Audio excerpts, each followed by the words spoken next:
عبدالعزیز بن ابی حازم نے بیان کیا، ان سے ان کے باپ ابو حازم سلمہ بن دینار نے اور ان سے سہل بن سعد رضی اللہ عنہ نے کہ نبی صلی اللہ علیہ وسلم بنو عمرو بن عوف قبا کے لوگوں میں ملاپ کرنے تشریف لائے، اور جب نماز کا وقت ہو گیا تو بلال رضی اللہ عنہ نے ابو بکر صدیق رضی اللہ عنہ سے کہا کہ نبی کریم صلی اللہ علیہ وسلم تو اب تک نہیں تشریف لائے، اس لیے اب آپ نماز پڑھائیے۔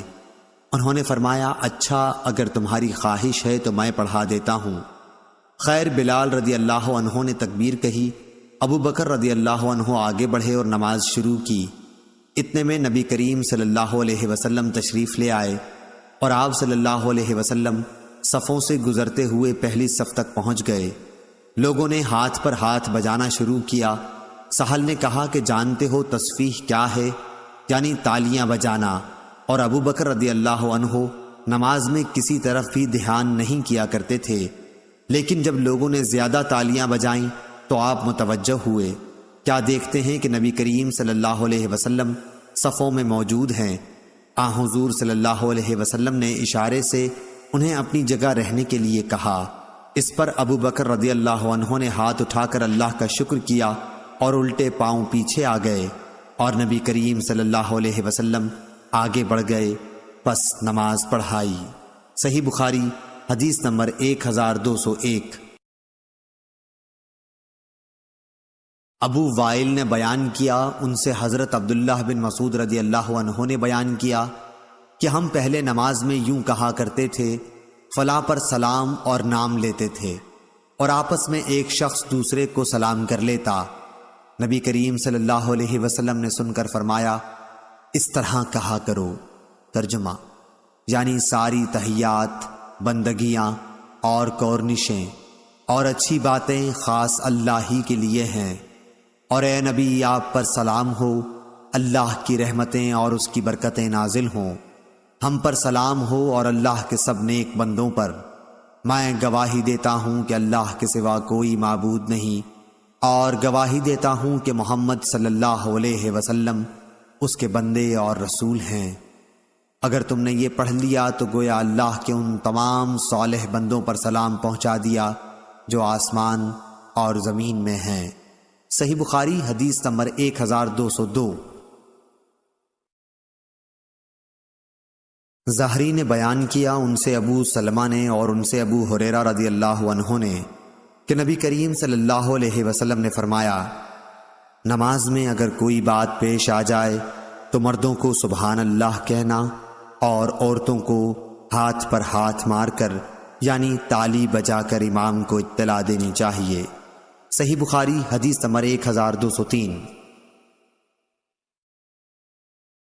یحییٰ بلخی نے بیان کیا، کہا کہ ہم کو وکیع نے خبر دی، انہیں سفیان ثوری نے، انہیں ابو حازم سلمہ بن دینار نے اور انہیں سہل بن سعد رضی اللہ عنہ نے کہ نبی کریم صلی اللہ علیہ وسلم نے فرمایا، سبحان اللہ کہنا مردوں کے لیے ہے اور عورتوں کے لیے تالی بجانا۔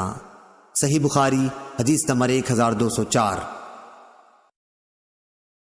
زہری نے بیان کیا کہ مجھے انس بن مالک رضی اللہ عنہ نے خبر دی کہ پیر کے روز مسلمان ابو بکر رضی اللہ عنہ کی اقتداء میں فجر کی نماز پڑھ رہے تھے کہ اچانک نبی کریم صلی اللہ علیہ وسلم حضرت عائشہ رضی اللہ عنہا کے حجرے کا پردہ ہٹائے ہوئے دکھائی دیے۔ آپ صلی اللہ علیہ وسلم نے دیکھا کہ صحابہ رضی اللہ عنہم صف باندھے کھڑے ہوئے ہیں۔ یہ دیکھ کر آپ صلی اللہ علیہ وسلم کھل کر مسکرا دیے۔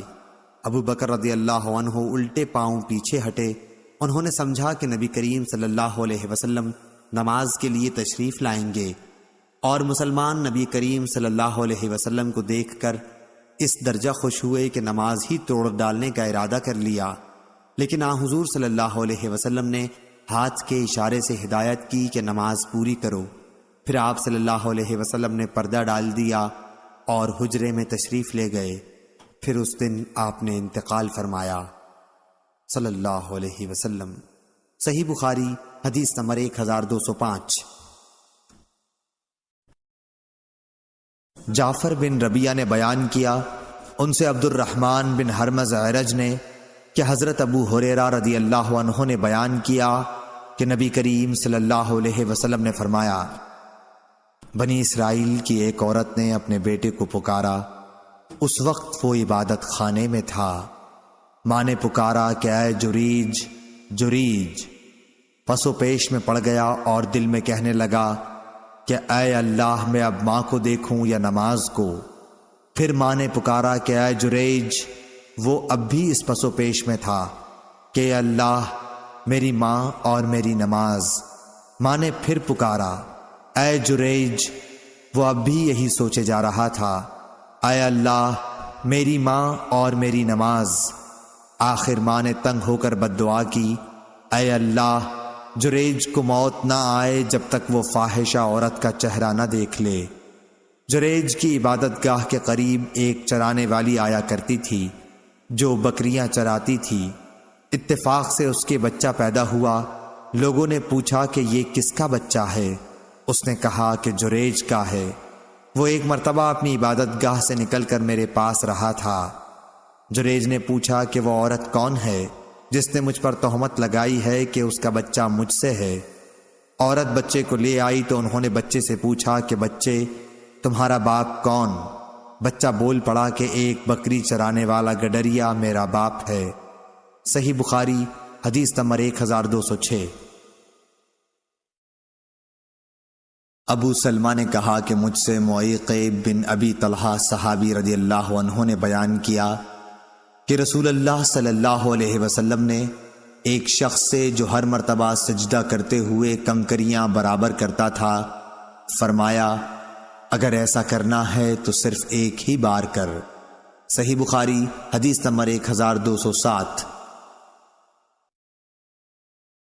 غالب بن قطان نے بیان کیا، ان سے بکر بن عبداللہ مزنی نے اور ان سے انس بن مالک رضی اللہ عنہ نے کہ ہم سخت گرمیوں میں جب نبی کریم صلی اللہ علیہ وسلم کے ساتھ نماز پڑھتے اور چہرے کو زمین پر پوری طرح رکھنا مشکل ہو جاتا تو اپنا کپڑا بچھا کر اس پر سجدہ کیا کرتے تھے۔ صحیح بخاری حدیث نمبر 1208۔ یار آواز تیز ہو رہی، تھوڑی کم کرو۔ امام مالک رحمہ اللہ نے بیان کیا، ان سے ابو نضر سالم بن ابی امیہ نے، ان سے ابو سلمہ بن عبد الرحمن نے اور ان سے عائشہ رضی اللہ عنہا نے فرمایا کہ میں اپنا پاؤں نبی کریم صلی اللہ علیہ وسلم کے سامنے پھیلا لیتی تھی اور آپ نماز پڑھتے ہوتے۔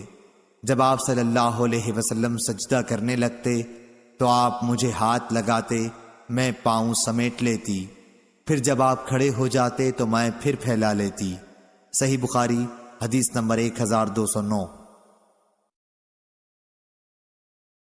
محمد بن زیاد نے بیان کیا، ان سے ابو ہریرہ رضی اللہ عنہ نے نبی کریم صلی اللہ علیہ وسلم سے کہ آپ صلی اللہ علیہ وسلم نے ایک مرتبہ ایک نماز پڑھی، پھر فرمایا کہ میرے سامنے ایک شیطان آ گیا اور کوشش کرنے لگا کہ میری نماز توڑ دے، لیکن اللہ تعالیٰ نے اس کو میرے قابو میں کر دیا۔ میں نے اس کا گلا گھونٹا یا اس کو دھکیل دیا۔ آخر میں میرا ارادہ ہوا کہ اسے مسجد کے ایک ستون سے باندھ دوں اور جب صبح ہو تم بھی دیکھو، لیکن مجھے سلیمان علیہ السلام کی دعا یاد آ گئی، اے اللہ، مجھے ایسی سلطنت عطا کیجئے جو میرے بعد کسی اور کو نہ ملے۔ اس لیے میں نے اسے چھوڑ دیا اور اللہ تعالیٰ نے اسے ذلت کے ساتھ بھگا دیا۔ اس کے بعد نظر بن شمیل نے کہا کہ زعتہ زال سے ہے، جس کے معنی ہے کہ میں نے اس کا گلا گھونٹ دیا، اور دعتہ اللہ تعالیٰ کے اس قول سے لیا گیا ہے یوم یدعون، جس کے معنی ہیں قیامت کے دن وہ دوزخ کی طرف دھکیلے جائیں گے۔ درست پہلا ہی لفظ ہے، البتہ شعبہ نے اسی طرح عین اور تا کی تشدید کے ساتھ بیان کیا ہے۔ صحیح بخاری حدیث نمبر 1210۔ آدم بن ابی ایاس نے بیان کیا، کہا کہ ہم سے شعبہ نے بیان کیا، ان سے ارزق بن قیس نے بیان کیا، کہا کہ ہم اہواز میں جو کئی بستیاں ہیں بصرہ اور ایران کے بیچ میں خارجیوں سے جنگ کر رہے تھے۔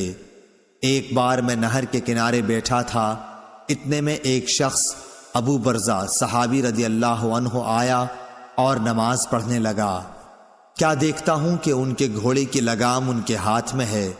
اچانک گھوڑا ان سے چھوٹ کر بھاگنے لگا تو وہ بھی اس کا پیچھا کرنے لگے۔ شعبہ نے کہا یہ ابو برزہ اسلمی رضی اللہ عنہ تھے۔ یہ دیکھ کر خوارج میں سے ایک شخص کہنے لگا، اے اللہ اس شیخ کا ناس کر۔ جب وہ شیخ واپس لوٹے تو فرمایا کہ میں نے تمہاری باتیں سن لی ہیں، اور تم کیا چیز ہو؟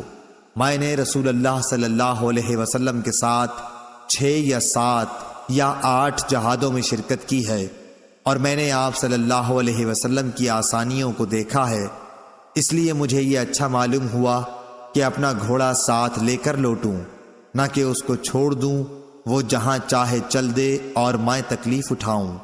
صحیح بخاری حدیث نمبر 1211۔ ابن عباس کے غلام قریب نے حضرت عبداللہ بن عباس رضی اللہ عنہ سے خبر دی کہ آپ ایک رات ام المومنین حضرت میمونہ رضی اللہ عنہا کے یہاں سوئے۔ ام المومنین رضی اللہ عنہا آپ کی خالہ تھیں۔ آپ نے بیان کیا کہ میں بستر کے عرض میں لیٹ گیا اور رسول اللہ صلی اللہ علیہ وسلم اور آپ کی بیوی اس کے طول میں لیٹے۔ پھر رسول اللہ صلی اللہ علیہ وسلم سو گئے حتیٰ کہ آدھی رات ہوئی یا اس سے تھوڑی دیر پہلے یا بعد، تو آپ صلی اللہ علیہ وسلم بیدار ہو کر بیٹھ گئے اور چہرے پر نیند کے خمار کو اپنے دونوں ہاتھوں سے دور کرنے لگے۔ پھر سورہ آل عمران کے آخر کی 10 آیتیں پڑھیں۔ اس کے بعد آپ پانی کی مشک کے پاس گئے جو لٹک رہی تھی، اس سے آپ صلی اللہ علیہ وسلم نے اچھی طرح وضو کیا، پھر کھڑے ہو کر نماز شروع کی۔ حضرت عبداللہ بن عباس رضی اللہ عنہ نے کہا کہ میں بھی اٹھا اور جس طرح حضرت صلی اللہ علیہ وسلم نے کیا تھا میں نے بھی کیا، اور پھر جا کر آپ کے پہلو میں کھڑا ہو گیا تو حضور صلی اللہ علیہ وسلم نے اپنا داہنا ہاتھ میرے سر پر رکھا اور میرے داہنے کان کو پکڑ کر اسے اپنے ہاتھ سے مروڑنے لگے۔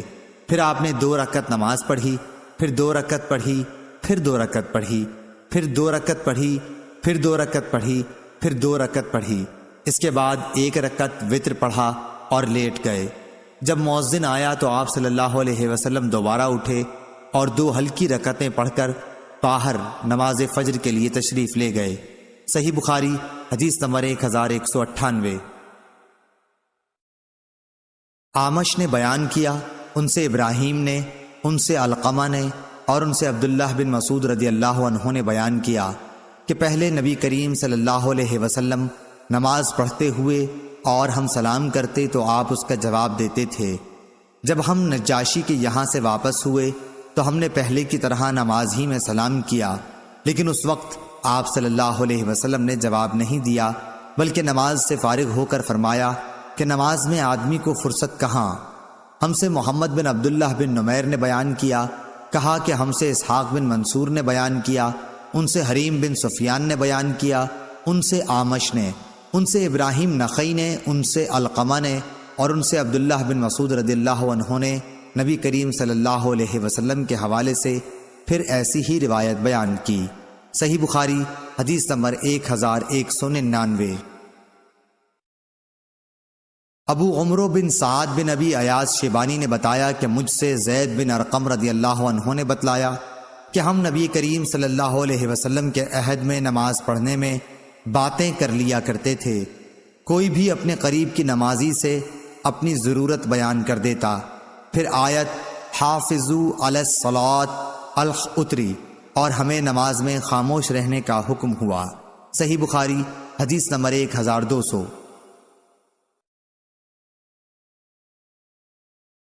عبدالعزیز بن ابی حازم نے بیان کیا، ان سے ان کے باپ ابو حازم سلمہ بن دینار نے اور ان سے سہل بن سعد رضی اللہ عنہ نے کہ نبی صلی اللہ علیہ وسلم بنو عمرو بن عوف قبا کے لوگوں میں ملاپ کرنے تشریف لائے، اور جب نماز کا وقت ہو گیا تو بلال رضی اللہ عنہ نے ابو بکر صدیق رضی اللہ عنہ سے کہا کہ نبی کریم صلی اللہ علیہ وسلم تو اب تک نہیں تشریف لائے، اس لیے اب آپ نماز پڑھائیے۔ انہوں نے فرمایا، اچھا اگر تمہاری خواہش ہے تو میں پڑھا دیتا ہوں۔ خیر بلال رضی اللہ عنہ نے تکبیر کہی، ابو بکر رضی اللہ عنہ آگے بڑھے اور نماز شروع کی۔ اتنے میں نبی کریم صلی اللہ علیہ وسلم تشریف لے آئے اور آپ صلی اللہ علیہ وسلم صفوں سے گزرتے ہوئے پہلی صف تک پہنچ گئے۔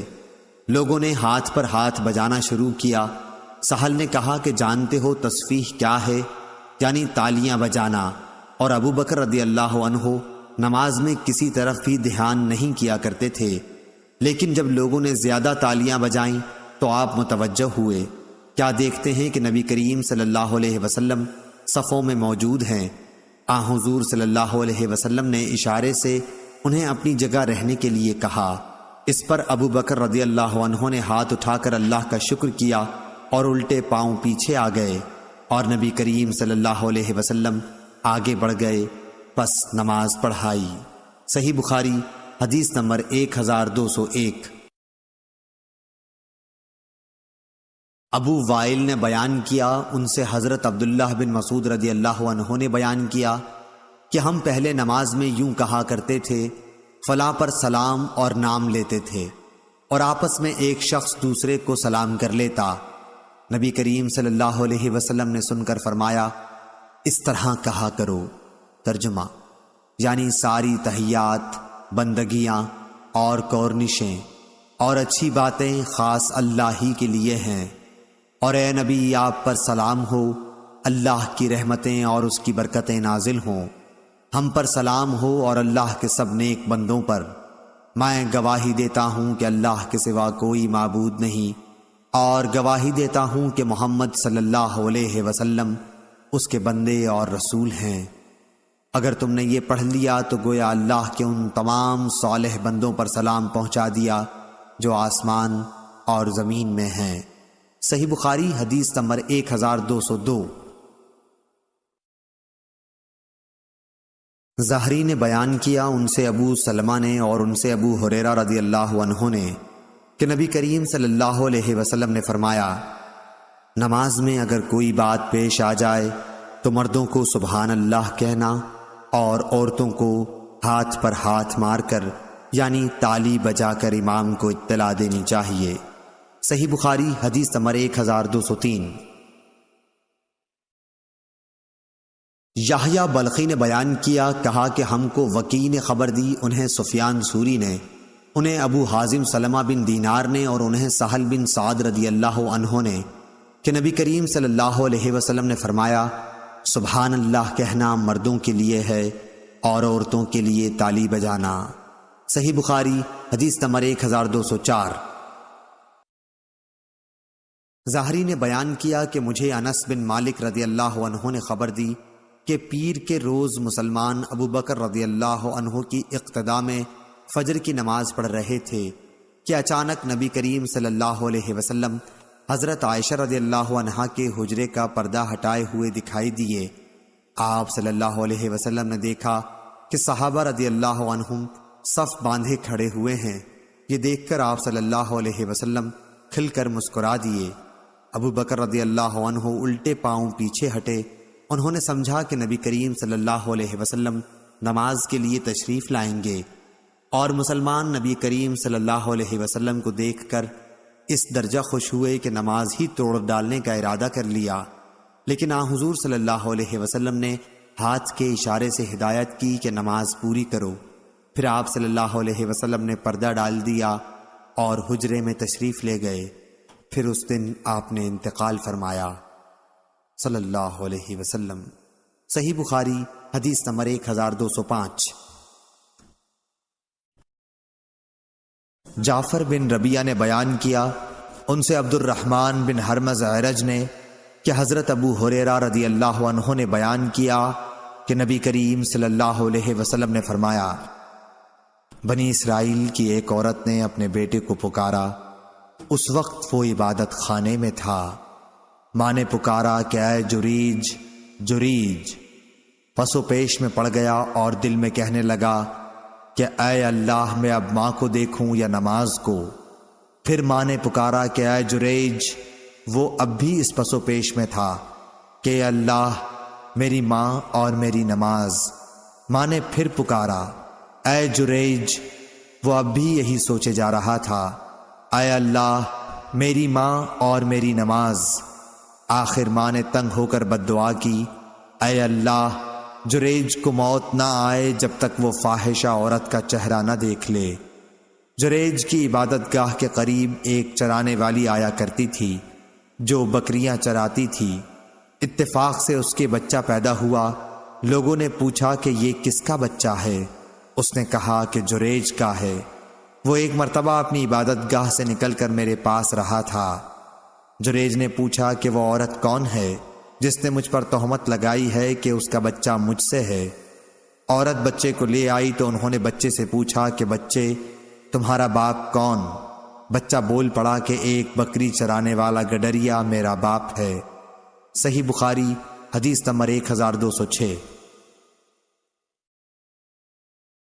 ابو سلمہ نے کہا کہ مجھ سے معیقب بن ابی طلحہ صحابی رضی اللہ عنہ نے بیان کیا کہ رسول اللہ صلی اللہ علیہ وسلم نے ایک شخص سے جو ہر مرتبہ سجدہ کرتے ہوئے کنکریاں برابر کرتا تھا فرمایا اگر ایسا کرنا ہے تو صرف ایک ہی بار کر۔ صحیح بخاری حدیث نمبر 1207۔ غالب بن قطان نے بیان کیا، ان سے بکر بن عبداللہ مزنی نے اور ان سے انس بن مالک رضی اللہ عنہ نے کہ ہم سخت گرمیوں میں جب نبی کریم صلی اللہ علیہ وسلم کے ساتھ نماز پڑھتے اور چہرے کو زمین پر پوری طرح رکھنا مشکل ہو جاتا تو اپنا کپڑا بچھا کر اس پر سجدہ کیا کرتے تھے۔ صحیح بخاری حدیث نمبر 1208۔ یار آواز تیز ہو رہی کم کرو۔ امام مالک رحمہ اللہ نے بیان کیا، ان سے ابو نضر سالم بن ابی امیہ نے، ان سے ابو سلمہ بن عبد الرحمن نے اور ان سے عائشہ رضی اللہ عنہا نے فرمایا کہ میں اپنا پاؤں نبی کریم صلی اللہ علیہ وسلم کے سامنے پھیلا لیتی تھی اور آپ نماز پڑھتے ہوتے۔ جب آپ صلی اللہ علیہ وسلم سجدہ کرنے لگتے تو آپ مجھے ہاتھ لگاتے، میں پاؤں سمیٹ لیتی، پھر جب آپ کھڑے ہو جاتے تو میں پھر پھیلا لیتی۔ صحیح بخاری حدیث نمبر 1209۔ محمد بن زیاد نے بیان کیا، ان سے ابو ہریرہ رضی اللہ عنہ نے نبی کریم صلی اللہ علیہ وسلم سے کہ آپ صلی اللہ علیہ وسلم نے ایک مرتبہ ایک نماز پڑھی، پھر فرمایا کہ میرے سامنے ایک شیطان آ گیا اور کوشش کرنے لگا کہ میری نماز توڑ دے، لیکن اللہ تعالیٰ نے اس کو میرے قابو میں کر دیا۔ میں نے اس کا گلا گھونٹا یا اس کو دھکیل دیا۔ آخر میں میرا ارادہ ہوا کہ اسے مسجد کے ایک ستون سے باندھ دوں اور جب صبح ہو تم بھی دیکھو، لیکن مجھے سلیمان علیہ السلام کی دعا یاد آ گئی، اے اللہ مجھے ایسی سلطنت عطا کیجئے جو میرے بعد کسی اور کو نہ ملے، اس لیے میں نے اسے چھوڑ دیا اور اللہ تعالیٰ نے اسے ذلت کے ساتھ بھگا دیا۔ اس کے بعد نظر بن شمیل نے کہا کہ ذعتہ زال سے ہے، جس کے معنی ہے کہ میں نے اس کا گلا گھونٹ دیا، اور دعتہ اللہ تعالیٰ کے اس قول سے لیا گیا ہے یوم یدعون، جس کے معنی ہیں قیامت کے دن وہ دوزخ کی طرف دھکیلے جائیں گے۔ درست پہلا ہی لفظ ہے، البتہ شعبہ نے اسی طرح عین اور تا کی تشدید کے ساتھ بیان کیا ہے۔ صحیح بخاری حدیث نمبر 1210۔ آدم بن ابی ایاس نے بیان کیا، کہا کہ ہم سے شعبہ نے بیان کیا، ان سے ارزق بن قیس نے بیان کیا، کہا کہ ہم اہواز میں جو کئی بستیاں ہیں بصرہ اور ایران کے بیچ میں خارجیوں سے جنگ کر رہے تھے۔ ایک بار میں نہر کے کنارے بیٹھا تھا، اتنے میں ایک شخص ابو برزہ صحابی رضی اللہ عنہ آیا اور نماز پڑھنے لگا۔ کیا دیکھتا ہوں کہ ان کے گھوڑے کی لگام ان کے ہاتھ میں ہے۔ اچانک گھوڑا ان سے چھوٹ کر بھاگنے لگا تو وہ بھی اس کا پیچھا کرنے لگے۔ شعبہ نے کہا یہ ابو برزہ اسلمی رضی اللہ عنہ تھے۔ یہ دیکھ کر خوارج میں سے ایک شخص کہنے لگا، اے اللہ اس شیخ کا ناس کر۔ جب وہ شیخ واپس لوٹے تو فرمایا کہ میں نے تمہاری باتیں سن لی ہیں، اور تم کیا چیز ہو؟ میں نے رسول اللہ صلی اللہ علیہ وسلم کے ساتھ 6 یا 7 یا 8 جہادوں میں شرکت کی ہے، اور میں نے آپ صلی اللہ علیہ وسلم کی آسانیوں کو دیکھا ہے، اس لیے مجھے یہ اچھا معلوم ہوا کہ اپنا گھوڑا ساتھ لے کر لوٹوں، نہ کہ اس کو چھوڑ دوں وہ جہاں چاہے چل دے اور میں تکلیف اٹھاؤں۔ صحیح بخاری حدیث نمبر 1211۔ یونس نے خبر دی، انہیں ظاہری نے، ان سے عروہ نے بیان کیا کہ حضرت عائشہ رضی اللہ عنہا نے بتلایا کہ جب سورج گرہن لگا تو نبی کریم صلی اللہ علیہ وسلم نماز کے لیے کھڑے ہوئے اور ایک لمبی سورت پڑھی، پھر رکوع کیا اور بہت لمبا رکوع کیا، پھر سر اٹھایا، اس کے بعد دوسری سورت شروع کر دی، پھر رکوع کیا اور رکوع پورا کر کے اس رکعت کو ختم کیا اور سجدے میں گئے، پھر دوسری رکعت میں بھی آپ صلی اللہ علیہ وسلم نے اسی طرح کیا۔ نماز سے فارغ ہو کر آپ نے فرمایا کہ سورج اور چاند اللہ کی نشانیوں میں سے 2 نشانیاں ہیں، اس لیے جب تم ان میں گرہن دیکھو تو نماز شروع کر دو جب تک کہ یہ صاف ہو جائے، اور دیکھو میں نے اپنی اسی جگہ ان تمام چیزوں کو دیکھ لیا ہے جن کا مجھ سے وعدہ ہے، یہاں تک کہ میں نے یہ بھی دیکھا کہ میں جنت کا ایک خوشہ لینا چاہتا ہوں۔ ابھی تم لوگوں نے دیکھا ہوگا کہ میں آگے بڑھنے لگا تھا اور میں نے دوزخ بھی دیکھی، اس حالت میں کہ بعض آگ کو کھائے جا رہی تھی۔ تم لوگوں نے دیکھا ہوگا کہ جہنم کے اس ہولناک منظر کو دیکھ کر میں پیچھے ہٹ گیا تھا۔ میں نے جہنم کے اندر عمرو بن لحی کو دیکھا، یہ وہ شخص ہے جس نے سانڈ کی رسم عرب میں جاری کی تھی۔ صحیح بخاری حدیث نمبر 1212۔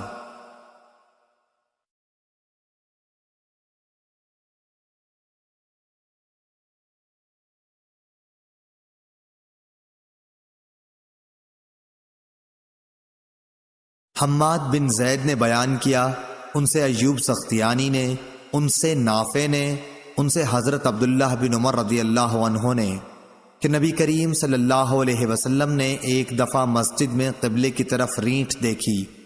آپ صلی اللہ علیہ وسلم مسجد میں موجود لوگوں پر بہت ناراض ہوئے اور فرمایا کہ اللہ تعالیٰ تمہارے سامنے ہے، اس لیے نماز میں تھوکا نہ کرو، یا یہ فرمایا کہ رینٹ نہ نکالا کرو۔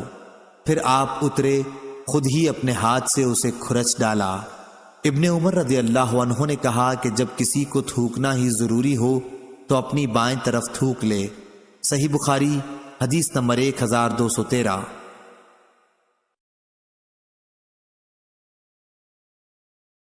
قتادہ انس بن مالک رضی اللہ عنہ سے روایت کرتے تھے کہ نبی کریم صلی اللہ علیہ وسلم نے فرمایا کہ جب تم میں سے کوئی نماز میں ہو تو وہ اپنے رب سے سرگوشی کرتا ہے، اس لیے اس کو سامنے نہ تھوکنا چاہیے اور نہ دائیں طرف، البتہ بائیں طرف اپنے قدم کے نیچے تھوک لے۔ صحیح بخاری حدیث نمبر 1214۔ سہل بن سعد رضی اللہ عنہ نے بتلایا کہ لوگ نبی کریم صلی اللہ علیہ وسلم کے ساتھ نماز اس طرح پڑھتے کہ تہبند چھوٹے ہونے کی وجہ سے انہیں اپنی گردنوں سے باندھے رکھتے، اور عورتوں کو جو مردوں کے پیچھے جماعت میں شریک رہتی تھیں کہہ دیا جاتا کہ جب تک مرد پوری طرح سمٹ کر نہ بیٹھ جائیں تم اپنے سر سجدے سے نہ اٹھانا۔ صحیح بخاری حدیث نمبر 1215۔ ابن فضیل نے بیان کیا، ان سے عامش نے، ان سے ابراہیم نے، ان سے علقمہ نے اور ان سے عبداللہ بن مسعود رضی اللہ عنہ نے کہا کہ ابتداء اسلام میں نبی کریم صلی اللہ علیہ وسلم جب نماز میں ہوتے تو میں آپ کو سلام کرتا تو آپ صلی اللہ علیہ وسلم جواب دیتے تھے، مگر جب ہم حبشہ سے جہاں ہجرت کی تھی واپس آئے تو میں نے پہلے کی طرح نماز میں سلام کیا، مگر آپ صلی اللہ علیہ وسلم نے کوئی جواب نہیں دیا، کیونکہ اب نماز میں بات چیت وغیرہ کی ممانعت نازل ہو گئی تھی، اور فرمایا نماز میں اس سے مشغولیت ہوتی ہے۔ صحیح بخاری حدیث نمبر 1216۔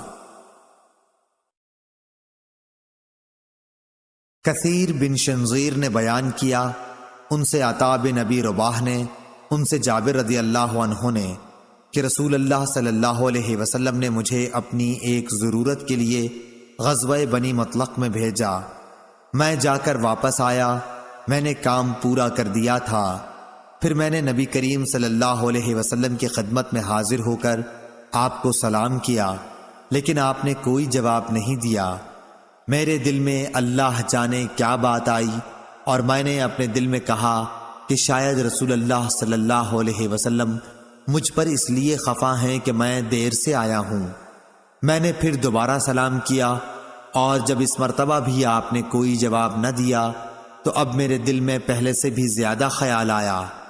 پھر میں نے تیسری مرتبہ سلام کیا، اور اب آپ صلی اللہ علیہ وسلم نے جواب دیا اور فرمایا کہ پہلے جو 2 بار میں نے جواب نہ دیا تو اس وجہ سے تھا کہ میں نماز پڑھ رہا تھا، اور آپ صلی اللہ علیہ وسلم اس وقت اپنی اونٹنی پر تھے اور اس کا رخ قبلے کی طرف نہ تھا بلکہ دوسری طرف تھا۔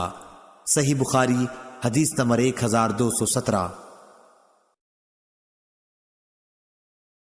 عبدالعزیز بن ابی حازم نے بیان کیا، ان سے ابو حام سلمہ بن دینار نے اور ان سے سہل بن سعد رضی اللہ عنہ نے کہ رسول اللہ صلی اللہ علیہ وسلم کو یہ خبر پہنچی کہ قبا کے قبیلہ بن عمرو بن عوف میں کوئی جھگڑا ہو گیا ہے، اس لیے آپ صلی اللہ علیہ وسلم کئی اصحاب کو ساتھ لے کر ان میں ملاپ کرانے کے لیے تشریف لے گئے۔ وہاں آپ صلی اللہ علیہ وسلم صلح صفائی کے لیے ٹھہر گئے۔ ادھر نماز کا وقت ہو گیا تو بلال رضی اللہ عنہ نے حضرت ابو بکر صدیق رضی اللہ عنہ سے کہا کہ رسول اللہ صلی اللہ علیہ وسلم نہیں آئے اور نماز کا وقت ہو گیا، تو کیا آپ لوگوں کو نماز پڑھائیں گے؟ آپ نے جواب دیا کہ ہاں، اگر تم چاہتے ہو تو پڑھا دوں گا۔ چنانچہ بلال رضی اللہ عنہ نے تکبیر کہی اور ابو بکر نے آگے بڑھ کر نیت باندھ لی۔ اتنے میں رسول اللہ صلی اللہ علیہ وسلم بھی تشریف لے آئے اور صفوں سے گزرتے ہوئے آپ پہلی صف میں آ کھڑے ہوئے۔ لوگوں نے ہاتھ پر ہاتھ مارنے شروع کر دیے۔ سہل رضی اللہ عنہ نے کہا، تصفیح کے معنی تصفیق کے ہیں۔ آپ نے بیان کیا کہ ابو بکر رضی اللہ عنہ نماز میں کسی طرف متوجہ نہیں ہوتے تھے، لیکن جب لوگوں نے بہت دستکیں دی تو انہوں نے دیکھا کہ رسول اللہ صلی اللہ علیہ وسلم کھڑے ہیں۔ حضور اکرم صلی اللہ علیہ وسلم نے اشارے سے ابو بکر کو نماز پڑھانے کے لیے کہا۔ اس پر ابو بکر رضی اللہ عنہ نے ہاتھ اٹھا کر اللہ تعالیٰ کا شکر ادا کیا اور پھر الٹے پاؤں پیچھے کی طرف چلے آئے اور صف میں کھڑے ہو گئے، اور رسول اللہ صلی اللہ علیہ وسلم نے آگے بڑھ کر نماز پڑھائی۔ نماز سے فارغ ہو کر آپ صلی اللہ علیہ وسلم لوگوں کی طرف متوجہ ہوئے اور فرمایا کہ لوگوں، یہ کیا بات ہے کہ جب نماز میں کوئی بات پیش آتی ہے تو تم تالیاں بجانے لگتے ہو؟ یہ مسئلہ تو عورتوں کے لیے ہے۔ تمہیں اگر نماز میں کوئی حادثہ پیش آئے تو سبحان اللہ کہا کرو۔ اس کے بعد آپ صلی اللہ علیہ وسلم ابو بکر رضی اللہ عنہ کی طرف متوجہ ہوئے اور فرمایا کہ ابو بکر، میرے کہنے کے باوجود تم نے نماز کیوں نہیں پڑھائی؟ ابو بکر رضی اللہ عنہ نے عرض کیا کہ ابو قحافہ کے بیٹے کو زیب نہیں دیتا کہ رسول اللہ صلی اللہ علیہ وسلم کی موجودگی میں نماز پڑھائے۔ صحیح بخاری حدیث نمبر 1218۔ حماد بن زید نے بیان کیا، ان سے ایوب سختیانی نے، ان سے محمد بن سیرین نے اور ان سے ابو ہریرہ رضی اللہ عنہ نے کہ نماز میں کمر پر ہاتھ رکھنے سے منع کیا گیا تھا۔ ہشام اور ابو ہلال محمد بن سلیم نے ابن سیرین سے اس حدیث کو روایت کیا، ان سے ابو ہریرہ رضی اللہ عنہ نے اور ان سے نبی کریم صلی اللہ علیہ وسلم نے۔ صحیح بخاری حدیث نمبر 1219۔ یحییٰ بن سعید قطان نے بیان کیا، ان سے ہشام بن حسان فردوسی نے بیان کیا، ان سے محمد بن سیرین نے بیان کیا اور ان سے ابو ہریرہ رضی اللہ عنہ نے کیا حضرت صلی اللہ علیہ وسلم نے کمر پر ہاتھ رکھ کر نماز پڑھنے سے منع فرمایا۔ صحیح بخاری حدیث نمبر 1220۔ روح بن عبادہ نے کہا کہ ہم سے عمر نے جو سعید کے بیٹے ہیں، انہوں نے کہا کہ مجھے ابن ابی ملیکہ نے خبر دی عقبہ بن حارث رضی اللہ عنہ سے، انہوں نے کہا کہ میں نے نبی کریم صلی اللہ علیہ وسلم کے ساتھ عصر کی نماز پڑھی۔ آپ صلی اللہ علیہ وسلم سلام پھیرتے ہی بڑی تیزی سے اٹھے اور اپنی ایک بیوی کے حجرے میں تشریف لے گئے۔ پھر باہر تشریف لائے۔ آپ صلی اللہ علیہ وسلم نے اپنی جلدی پر اس تعجب و حیرت کو محسوس کیا جو صحابہ کے چہروں سے ظاہر ہو رہا تھا۔ اس لیے آپ صلی اللہ علیہ وسلم نے فرمایا کہ نماز میں مجھے سونے کا ڈلا یاد آ گیا جو ہمارے پاس تقسیم سے باقی رہ گیا تھا۔ مجھے برا معلوم ہوا کہ ہمارے پاس وہ شام تک یا رات تک رہ جائے، اس لیے میں نے اسے تقسیم کرنے کا حکم دے دیا۔ صحیح بخاری حدیث نمبر 1221۔ یحییٰ بن بکیر نے بیان کیا، کہا کہ ہم سے لیث نے، ان سے جعفر بن ربیعہ نے، اور ان سے اعرج نے، اور ان سے حضرت ابو ہریرہ رضی اللہ عنہ نے کہ رسول اللہ صلی اللہ علیہ وسلم نے فرمایا کہ جب نماز کے لیے اذان دی جاتی ہے تو شیطان پیٹھ موڑ کر ریاح خارج کرتا ہوا بھاگتا ہے تاکہ اذان نہ سن سکے۔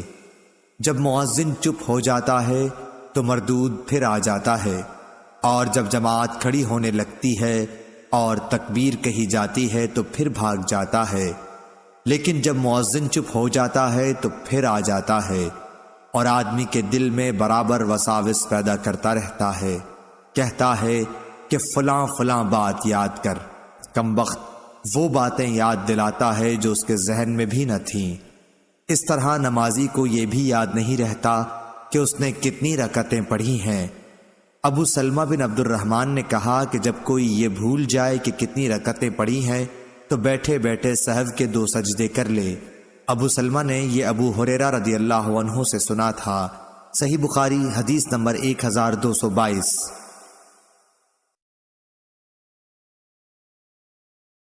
محمد بن مثنیٰ نے بیان کیا، کہا ہم سے عثمان بن عمرو نے کہا کہ مجھے ابن ذاب نے خبر دی، انہیں سعید مقبری نے کہ ابو ہریرہ رضی اللہ عنہ نے کہا، لوگ کہتے ہیں کہ ابو ہریرہ بہت زیادہ حدیثیں بیان کرتا ہے، اور حال یہ ہے کہ میں ایک شخص سے ایک مرتبہ ملا اور اس سے میں نے بطور امتحان دریافت کیا کہ گزشتہ رات نبی کریم صلی اللہ علیہ وسلم نے عشاء میں کون کون سی صورتیں پڑھی تھیں۔ اس نے کہا کہ مجھے نہیں معلوم۔ میں نے پوچھا کہ تم نماز میں شریک تھے؟ کہا کہ ہاں تھا۔ میں نے کہا لیکن مجھے تو یاد ہے کہ آپ صلی اللہ علیہ وسلم نے فلاں فلاں صورتیں پڑھی تھیں۔ صحیح بخاری حدیث نمبر 1223۔ مالک ابن انس نے خبر دی، انہیں ابن شہاب نے، انہیں عبد الرحمن اعرج نے، اور ان سے عبداللہ بن بحینہ رضی اللہ عنہ نے بیان کیا کہ رسول اللہ صلی اللہ علیہ وسلم کسی 4 رکعت نماز کی 2 رکعت پڑھانے کے بعد قاعدہ تشہد کے بغیر کھڑے ہو گئے۔ پہلا قاعدہ نہیں کیا، اس لیے لوگ پھر آپ صلی اللہ علیہ وسلم کے ساتھ کھڑے ہو گئے۔ جب آپ نماز پوری کر چکے تو ہم سلام پھیرنے کا انتظار کرنے لگے، لیکن آپ نے سلام سے پہلے بیٹھے بیٹھے اللہ اکبر کہا اور سلام ہی سے پہلے 2 سجدے بیٹھے بیٹھے کیے، پھر سلام پھیرا۔ صحیح بخاری حدیث نمبر 1224۔ امام مالک رحمہ اللہ نے خبر دی، انہیں یحییٰ بن سعید انصاری نے خبر دی، انہیں عبد الرحمن اعرج نے خبر دی، اور ان سے عبداللہ بن بحینہ رضی اللہ عنہ نے بیان کیا کہ رسول اللہ صلی اللہ علیہ وسلم ظہر کی 2 رکعت پڑھنے کے بعد بیٹھے بغیر کھڑے ہو گئے اور قاعدہ اولا نہیں کیا۔ جب نماز پوری کر چکے تو 2 سجدے کیے، پھر ان کے بعد سلام پھیرا۔ صحیح بخاری حدیث نمبر 1225۔ شعبہ نے بیان کیا، ان سے حکم نے، ان سے ابراہیم نخعی نے، ان سے علقمہ نے، اور ان سے عبداللہ بن مسعود رضی اللہ عنہ نے کہ رسول اللہ صلی اللہ علیہ وسلم نے ظہر میں 5 رکعت پڑھ لیں۔ اس لیے آپ سے پوچھا گیا کہ کیا نماز کی رکعتیں زیادہ ہو گئی ہیں؟ آپ صلی اللہ علیہ وسلم نے فرمایا کہ کیا بات ہے؟ کہنے والے نے کہا کہ آپ صلی اللہ علیہ وسلم نے 5 رکعتیں پڑھی ہیں۔ اس پر آپ صلی اللہ علیہ وسلم نے سلام کے بعد 2 سجدے کیے۔ صحیح بخاری حدیث نمبر 1226۔ شعبہ نے بیان کیا، ان سے سعد بن ابراہیم نے، ان سے ابو سلمہ نے، اور ان سے حضرت ابو ہریرہ رضی اللہ عنہ نے کہ نبی صلی اللہ علیہ وسلم نے ظہر یا عصر کی نماز پڑھائی۔ جب آپ صلی اللہ علیہ وسلم نے سلام پھیرا تو ذوالیدین کہنے لگا کہ یا رسول اللہ صلی اللہ علیہ وسلم، کیا نماز کی رکعتیں گھٹ گئی ہیں؟ کیونکہ آپ صلی اللہ علیہ وسلم نے بھول کر صرف 2 رکعتوں پر سلام پھیر دیا تھا۔ نبی کریم صلی اللہ علیہ وسلم نے اپنے اصحاب سے دریافت کیا کہ کیا یہ سچ کہتے ہیں؟ صحابہ رضی اللہ عنہم نے کہا جی ہاں۔ تب نبی کریم صلی اللہ علیہ وسلم نے 2 رکعت اور پڑھائیں، پھر 2 سجدے کیے۔ سعد نے بیان کیا کہ عروہ بن زبیر کو میں نے دیکھا کہ آپ نے مغرب کی 2 رکعتیں پڑھ کر سلام پھیر دیا اور باتیں بھی کیں، پھر باقی 1 رکعت پڑھی اور 2 سجدے کیے، اور فرمایا کہ نبی کریم صلی اللہ علیہ وسلم نے اسی طرح کیا تھا۔ صحیح بخاری حدیث نمبر 1227۔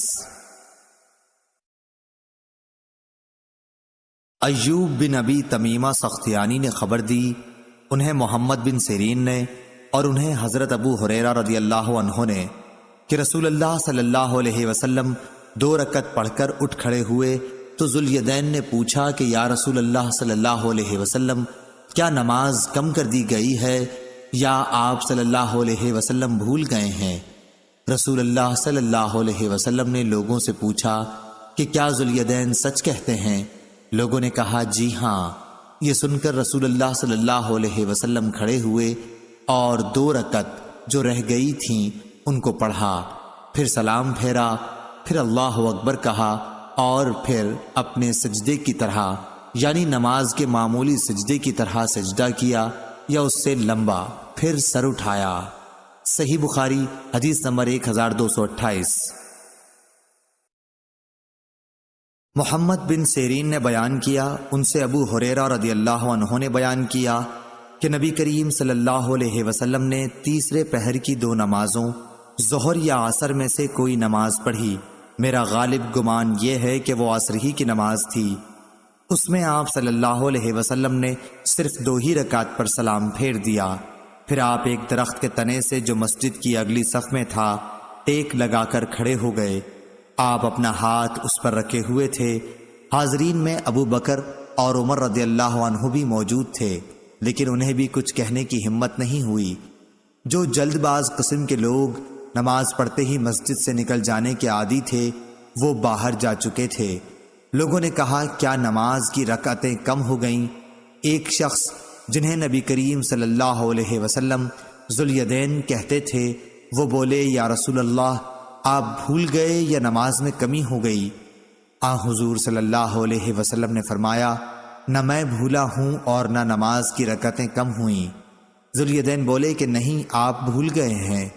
اس کے بعد آپ صلی اللہ علیہ وسلم نے 2 رکعت اور پڑھی اور سلام پھیرا، پھر تکبیر کہی اور معمول کے مطابق یا اس سے بھی طویل سجدہ کیا۔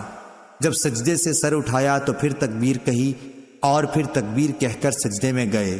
یہ سجدہ بھی معمول کی طرح یا اس سے طویل تھا۔ اس کے بعد آپ صلی اللہ علیہ وسلم نے سر اٹھایا اور تکبیر کہی۔ صحیح بخاری حدیث نمبر 1229۔ قتیبہ بن سعید نے بیان کیا، کہا کہ ہم سے لیث بن سعد نے، ان سے ابن شہاب نے، ان سے اعرج نے، ان سے عبداللہ بن بحینہ اسدی نے جو بنو عبد المطلب کے حلیف تھے کہ رسول اللہ صلی اللہ علیہ وسلم قعدہ اولیٰ کیے بغیر کھڑے ہو گئے، حالانکہ اس وقت آپ کو بیٹھنا چاہیے تھا۔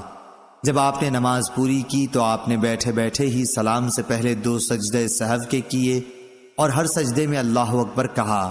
مقتدیوں نے بھی آپ کے ساتھ یہ 2 سجدے کیے۔ آپ بیٹھنا بھول گئے تھے، اس لیے یہ سجدے اسی کے بدلے میں کیے تھے۔ اس روایت کی مطابقت ابن جریج نے ابن شہاب سے تکبیر کے ذکر میں کی ہے۔ صحیح بخاری حدیث نمبر 1230۔ ہشام بن ابی عبداللہ دستوائی نے بیان کیا، ان سے یحییٰ بن ابی کثیر نے، ان سے ابو سلمہ نے اور ان سے حضرت ابو ہریرہ رضی اللہ عنہ نے کہ رسول اللہ صلی اللہ علیہ وسلم نے فرمایا کہ جب نماز کے لیے اذان ہوتی ہے تو شیطان ہوا خارج کرتا ہوا بھاگتا ہے تاکہ اذان نہ سنے۔ جب اذان پوری ہو جاتی ہے تو پھر آ جاتا ہے، پھر جب اقامت ہوتی ہے تو پھر بھاگ پڑتا ہے، لیکن اقامت ختم ہوتے ہی پھر آ جاتا ہے، اور نمازی کے دل میں طرح طرح کے وسوسے ڈالتا ہے اور کہتا ہے کہ فلاں بات یاد کر۔ اسی طرح اسے وہ باتیں یاد دلاتا ہے جو اس کے ذہن میں نہیں تھیں، لیکن دوسری طرف نمازی کو یہ بھی یاد نہیں رہتا کہ کتنی رکعتیں اس نے پڑھی ہیں۔ اس لیے اگر کسی کو یہ یاد نہ رہے کہ 3 رکعت پڑھیں یا 4، تو بیٹھے بیٹھے ہی سہو کے 2 سجدے کر لے۔ صحیح بخاری حدیث نمبر 1231۔ امام مالک رحمہ اللہ نے خبر دی، انہیں ابن شہاب نے، انہیں ابو سلمہ بن عبد الرحمن نے، اور انہیں حضرت ابو ہریرہ رضی اللہ عنہ نے، کہ رسول اللہ صلی اللہ علیہ وسلم نے فرمایا کہ تم میں سے جب کوئی نماز پڑھنے کے لیے کھڑا ہوتا ہے تو شیطان آ کر اس کی نماز میں شبہ پیدا کر دیتا ہے، پھر اسے یہ بھی یاد نہیں رہتا کہ کتنی رکعتیں پڑھیں۔ تم میں سے جب کسی کو ایسا اتفاق ہو تو بیٹھے بیٹھے 2 سجدے کر لے۔ صحیح بخاری حدیث نمبر 1232۔ عمرو بن حارث نے خبر دی، انہیں بکیر نے، انہیں قریب نے، کہ ابن عباس، مسعور بن مخرمہ اور عبد الرحمن بن اظہر رضی اللہ عنہ نے انہیں حضرت عائشہ رضی اللہ عنہا کی خدمت میں بھیجا اور کہا، حضرت عائشہ رضی اللہ عنہا سے ہم سب کا سلام کہنا اور اس کے بعد عصر کے بعد کی 2 رکعتوں کے بارے میں دریافت کرنا۔ انہیں یہ بھی بتا دینا کہ ہمیں خبر ہوئی ہے کہ آپ یہ 2 رکعتیں پڑھتی ہیں، حالانکہ ہمیں حضرت صلی اللہ علیہ وسلم سے یہ حدیث پہنچی ہے کہ نبی کریم صلی اللہ علیہ وسلم نے ان 2 رکعتوں سے منع کیا ہے۔ اور ابن عباس رضی اللہ عنہ نے کہا کہ میں نے عمر بن خطاب رضی اللہ عنہ کے ساتھ ان رکعتوں کے پڑھنے پر لوگوں کو مارا بھی تھا۔ قریب نے بیان کیا کہ میں حضرت عائشہ رضی اللہ عنہا کی خدمت میں حاضر ہوا اور پیغام پہنچایا۔ اس کا جواب آپ نے یہ دیا کہ ام سلمہ رضی اللہ عنہا سے اس کے متعلق دریافت کر۔ چنانچہ میں ان حضرات کی خدمت میں واپس ہوا اور حضرت عائشہ رضی اللہ عنہا کی گفتگو نقل کر دی۔ انہوں نے مجھے ام سلمہ کی خدمت میں بھیجا، انہی پیغامات کے ساتھ جن کے ساتھ حضرت عائشہ رضی اللہ عنہا کے یہاں بھیجا تھا۔ حضرت ام سلمہ رضی اللہ عنہا نے یہ جواب دیا کہ میں نے نبی کریم صلی اللہ علیہ وسلم سے سنا ہے کہ آپ عصر کے بعد نماز پڑھنے سے روکتے تھے، لیکن ایک دن میں نے دیکھا کہ عصر کے بعد آپ صلی اللہ علیہ وسلم خود یہ 2 رکعتیں پڑھ رہے ہیں۔ اس کے بعد آپ میرے گھر تشریف لائے، میرے پاس انصار کے قبیلے بنو حرام کی چند عورتیں بیٹھی ہوئی تھیں، اس لیے میں نے ایک باندی کو آپ صلی اللہ علیہ وسلم کی خدمت میں بھیجا۔ میں نے اس سے کہہ دیا تھا کہ وہ آپ کے بازو میں ہو کر یہ پوچھے کہ ام سلمہ کہتی ہیں کہ یا رسول اللہ صلی اللہ علیہ وسلم، آپ تو ان 2 رکعتوں سے منع کیا کرتے تھے، حالانکہ میں دیکھ رہی ہوں کہ آپ انہیں پڑھتے ہیں۔ اگر حضور صلی اللہ علیہ وسلم ہاتھ سے اشارہ کریں تو تم پیچھے ہٹ جانا۔ باندی نے پھر اسی طرح کیا اور آپ صلی اللہ علیہ وسلم نے ہاتھ سے اشارہ کیا تو پیچھے ہٹ گئی۔ پھر جب آپ فارغ ہوئے تو آپ صلی اللہ علیہ وسلم نے ام سلمہ رضی اللہ عنہا سے فرمایا کہ اے ابو امیہ کی بیٹی، تم نے عصر کے بعد کی 2 رکعتوں کے متعلق پوچھا۔ بات یہ ہے کہ میرے پاس عبد القیس کے کچھ لوگ آ گئے تھے اور ان کے ساتھ بات کرنے میں ظہر کے بعد کی 2 رکعتیں نہیں پڑھ سکا تھا، سو یہ وہی 2 رکعت ہیں۔ صحیح بخاری حدیث نمبر 1233۔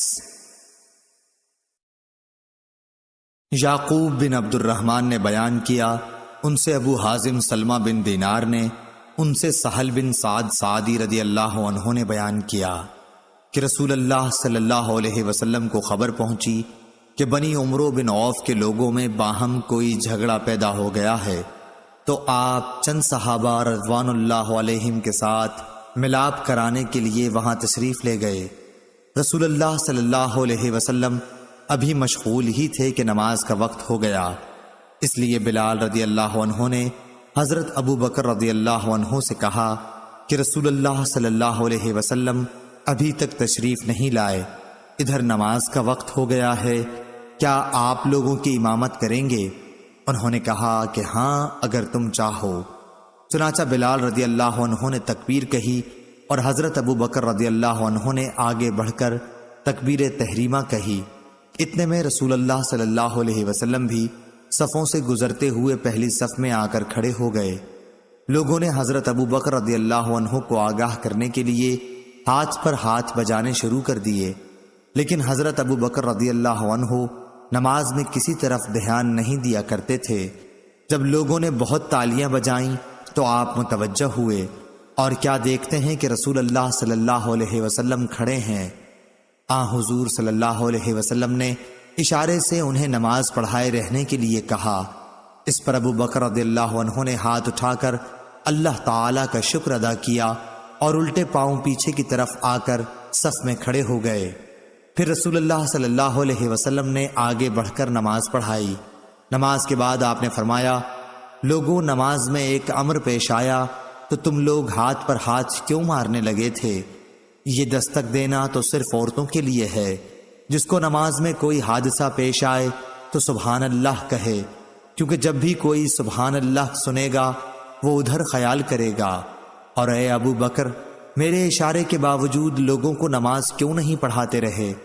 ابو بکر رضی اللہ عنہ نے عرض کیا کہ بھلا ابو قحافہ کے بیٹے کی کیا مجال تھی کہ رسول اللہ صلی اللہ علیہ وسلم کے آگے نماز پڑھائے۔ صحیح بخاری حدیث نمبر 1234۔ عبداللہ بن وہب نے بیان کیا، ان سے سفیان سوری نے، ان سے ہشام بن عروہ نے، ان سے فاطمہ بنت منذر نے، اور ان سے اسماء بنت ابی بکر رضی اللہ عنہ نے بیان کیا، نے بیان کیا کہ میں حضرت عائشہ رضی اللہ عنہا کے پاس گئی۔ اس وقت وہ کھڑی نماز پڑھ رہی تھیں، لوگ بھی کھڑے نماز پڑھ رہے تھے۔ میں نے پوچھا کہ کیا بات ہوئی، تو انہوں نے سر سے آسمان کی طرف اشارہ کیا۔ میں نے پوچھا کہ کیا کوئی نشانی ہے، تو انہوں نے اپنے سر کے اشارے سے کہا کہ ہاں۔ صحیح بخاری حدیث نمبر 1235۔ امام مالک نے بیان کیا، ان سے ہشام نے، ان سے ان کے باپ عروہ بن زبیر نے، اور ان سے نبی کریم صلی اللہ علیہ وسلم کی زوجہ مطہرہ حضرت عائشہ صدیقہ رضی اللہ عنہا نے بیان کیا کہ رسول اللہ صلی اللہ علیہ وسلم بیمار تھے، اس لیے آپ صلی اللہ علیہ وسلم نے گھر ہی میں بیٹھ کر نماز پڑھی۔ لوگوں نے آپ کے پیچھے کھڑے ہو کر نماز پڑھی، لیکن آپ صلی اللہ علیہ وسلم نے انہیں بیٹھنے کا اشارہ کیا اور نماز کے بعد فرمایا کہ امام اس لیے ہے کہ اس کی پیروی کی جائے، اس لیے جب وہ رکوع کرے تو تم بھی رکوع کرو، اور جب وہ سر اٹھائے تو تم بھی سر اٹھاؤ۔ صحیح بخاری حدیث نمبر 1236۔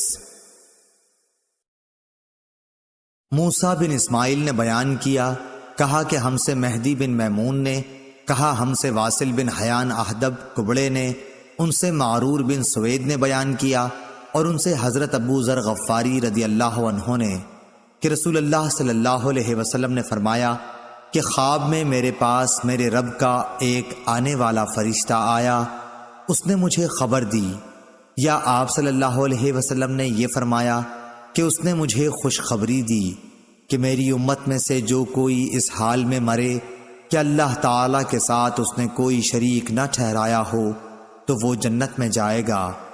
اس پر میں نے پوچھا، اگرچہ اس نے زنا کیا ہو، اگرچہ اس نے چوری کی ہو؟ تو رسول اللہ صلی اللہ علیہ وسلم نے فرمایا کہ ہاں، اگرچہ زنا کیا ہو، اگرچہ چوری کی ہو۔ صحیح بخاری حدیث نمبر 1237۔ اعمش نے بیان کیا، کہا کہ ہم سے شفیق بن سلمہ نے بیان کیا، اور ان سے عبداللہ بن مسعود رضی اللہ عنہ نے کہ نبی کریم صلی اللہ علیہ وسلم نے فرمایا کہ جو شخص اس حالت میں مرے کہ کسی کو اللہ کا شریک ٹھہراتا تھا تو وہ جہنم میں جائے گا، اور میں یہ کہتا ہوں کہ جو اس حال میں مرا کہ اللہ کا کوئی شریک نہ ٹھہراتا ہو وہ جنت میں جائے گا۔ صحیح بخاری حدیث نمبر 1238۔ شعبہ نے بیان کیا، ان سے اشعث بن ابی شعشع نے، انہوں نے کہا کہ میں نے معاویہ بن سوید بن مقرن سے سنا، وہ برا بن عازب رضی اللہ عنہ سے نقل کرتے تھے کہ ہمیں نبی کریم صلی اللہ علیہ وسلم نے 7 کاموں کا حکم دیا، اور 7 کاموں سے روکا۔ ہمیں آپ صلی اللہ علیہ وسلم نے حکم دیا تھا جنازے کے ساتھ چلنے، مریض کی مزاج پرسی، دعوت قبول کرنے، مظلوم کی مدد کرنے کا، قسم پوری کرنے، سلام کے جواب دینے، چھینک پر یرحمک اللہ کہنے کا، اور آپ صلی اللہ علیہ وسلم نے ہمیں منع کیا تھا چاندی کے برتن استعمال میں لانے سے، سونے کی انگوٹھی پہننے سے، ریشم اور دباج کے کپڑوں کے پہننے سے، قصی سے، استبرق سے۔ صحیح بخاری حدیث نمبر 1239۔ سعید بن مسیب نے خبر دی کہ ابو ہریرہ رضی اللہ عنہ نے بیان کیا کہ میں نے رسول اللہ صلی اللہ علیہ وسلم سے سنا ہے کہ مسلمان کے مسلمان پر 5 حق ہیں: سلام کا جواب دینا، مریض کا مزاج معلوم کرنا، جنازے کے ساتھ چلنا، دعوت قبول کرنا، اور چھینک پر اس کے الحمدللہ کے جواب میں یرحمک اللہ کہنا۔ اس روایت کی مطابقت عبد الرزاق نے کی ہے۔ انہوں نے کہا کہ مجھے معمر نے خبر دی تھی، اور اس کی روایت سلامہ نے بھی عقیل سے کی ہے۔ صحیح بخاری حدیث نمبر 1240۔ معمر بن راشد اور یونس نے خبر دی، انہیں زاہری نے کہا کہ مجھے ابو سلمہ نے خبر دی کہ نبی کریم صلی اللہ علیہ وسلم کی زوجہ مطہرہ حضرت عائشہ رضی اللہ عنہا نے انہیں خبر دی کہ جب حضرت صلی اللہ علیہ وسلم کی وفات ہو گئی، ابو بکر رضی اللہ عنہ اپنے گھر سے جو صح میں تھا اپنے گھوڑے پر سوار ہو کر آئے، اترتے ہی مسجد میں تشریف لے گئے، پھر آپ کسی سے گفتگو کیے بغیر عائشہ رضی اللہ عنہا کے حجرے میں آئے جہاں نبی کریم صلی اللہ علیہ وسلم کی نعش مبارک رکھی ہوئی تھی، اور نبی کریم صلی اللہ علیہ وسلم کی طرف گئے۔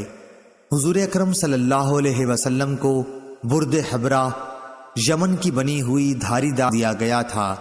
پھر آپ نے حضور صلی اللہ علیہ وسلم کا چہرہ مبارک کھولا اور جھک کر اس کا بوسہ لیا اور رونے لگے۔ آپ نے کہا، میرے ماں باپ آپ پر قربان ہوں، اے اللہ کے نبی، اللہ تعالیٰ 2 موتیں آپ پر کبھی جمع نہیں کرے گا سوائے ایک موت کے جو آپ کے مقدر میں تھی، سو آپ وفات پا چکے۔ صحیح بخاری حدیث نمبر 1241 1242۔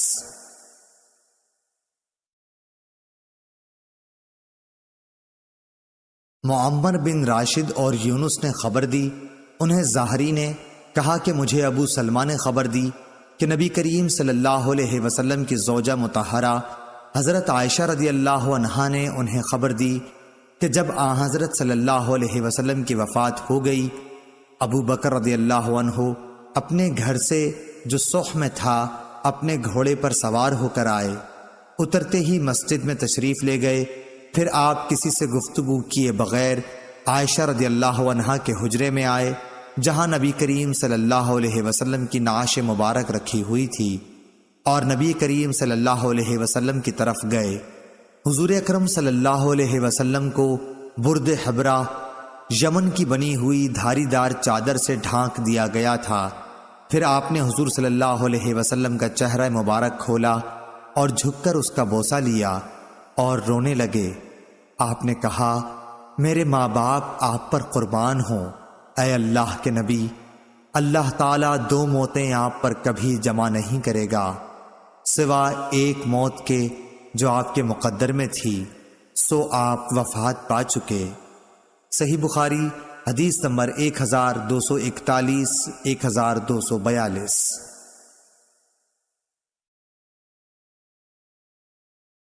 لیث بن سعد نے کہا، ان سے عقیل نے، ان سے ابن شہاب نے، انہوں نے فرمایا کہ مجھے خارجہ بن زید بن ثابت نے خبر دی کہ امام العلا انصار کی ایک عورت نے، جنہوں نے نبی کریم صلی اللہ علیہ وسلم سے بیعت کی تھی، نے خبر دی کہ مہاجرین قرعہ ڈال کر انصار میں بانٹ دیے گئے، تو حضرت عثمان بن مظعون رضی اللہ عنہ ہمارے حصے میں آئے، چنانچہ ہم نے انہیں اپنے گھر میں رکھا۔ آخر وہ بیمار ہوئے اور اسی میں وفات پا گئے۔ وفات کے بعد غسل دیا گیا اور کفن میں لپیٹ دیا گیا تو رسول اللہ صلی اللہ علیہ وسلم تشریف لائے۔ میں نے کہا ابو صاحب آپ پر اللہ کی رحمتیں ہوں، میری آپ کے متعلق شہادت یہ ہے کہ اللہ تعالیٰ نے آپ کی عزت فرمائی ہے۔ اس پر نبی کریم صلی اللہ علیہ وسلم نے فرمایا تمہیں کیسے معلوم ہوا کہ اللہ تعالیٰ نے ان کی عزت فرمائی ہے؟ میں نے کہا یا رسول اللہ میرے ماں باپ آپ پر قربان ہوں، پھر کس کی اللہ تعالیٰ عزت افزائی کرے گا؟ آپ نے فرمایا اس میں شبہ نہیں کہ ان کی موت آ چکی، قسم اللہ کی میں بھی ان کے لیے خیر ہی کی امید رکھتا ہوں، لیکن واللہ مجھے خود اپنے متعلق بھی معلوم نہیں کہ میرے ساتھ کیا معاملہ ہوگا، حالانکہ میں اللہ کا رسول ہوں۔ ام العلا نے کہا کہ خدا کی قسم اب میں کبھی کسی کے متعلق اس طرح کی گواہی نہیں دوں گی۔ صحیح بخاری حدیث نمبر 1243۔ شعبہ نے بیان کیا، انہوں نے کہا کہ میں نے محمد بن منقدر سے سنا، انہوں نے کہا کہ میں نے جابر بن عبداللہ رضی اللہ عنہ سے سنا، انہوں نے کہا کہ جب میرے والد شہید کر دیے گئے تو میں ان کے چہرے پر پڑا ہوا کپڑا کھولتا اور روتا تھا، دوسرے لوگ تو مجھے اس سے روکتے تھے، لیکن نبی کریم صلی اللہ علیہ وسلم کچھ نہیں کہہ رہے تھے۔ آخر میری چچی فاطمہ رضی اللہ عنہا بھی رونے لگی تو نبی کریم صلی اللہ علیہ وسلم نے فرمایا کہ تم لوگ رو یا چپ رہو، جب تک تم لوگ میت کو اٹھاتے نہیں ملائکہ تو برابر اس پر اپنے پروں کا سایہ کیے ہوئے ہیں۔ اس روایت کی مطابقت شعبہ کے ساتھ ابن جریج نے کی، انہیں ابن منقدر نے خبر دی اور انہوں نے جابر رضی اللہ عنہ سے سنا۔ صحیح بخاری حدیث نمبر 1244۔ مالک نے بیان کیا، ان سے ابن شہاب نے، ان سے سعید بن مسیب نے، ان سے ابو ہریرہ رضی اللہ عنہ نے کہ رسول اللہ صلی اللہ علیہ وسلم نے نجاشی کی وفات کی خبر اسی دن دی جس دن اس کی وفات ہوئی تھی۔ پھر آپ نماز پڑھنے کی جگہ گئے اور لوگوں کے ساتھ صف باندھ کر جنازے کی نماز میں 4 تکبیریں کہیں۔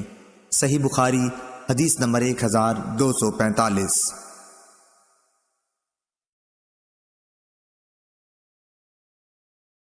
عبد الوارث نے بیان کیا، ان سے ایوب نے، ان سے حمید بن ہلال نے اور ان سے انس بن مالک رضی اللہ عنہ نے کہ نبی کریم صلی اللہ علیہ وسلم نے فرمایا کہ زید رضی اللہ عنہ نے جھنڈا سنبھالا لیکن وہ شہید ہو گئے، پھر جعفر رضی اللہ عنہ نے سنبھالا اور وہ بھی شہید ہو گئے، پھر عبداللہ بن رواحہ رضی اللہ عنہ نے سنبھالا اور وہ بھی شہید ہو گئے۔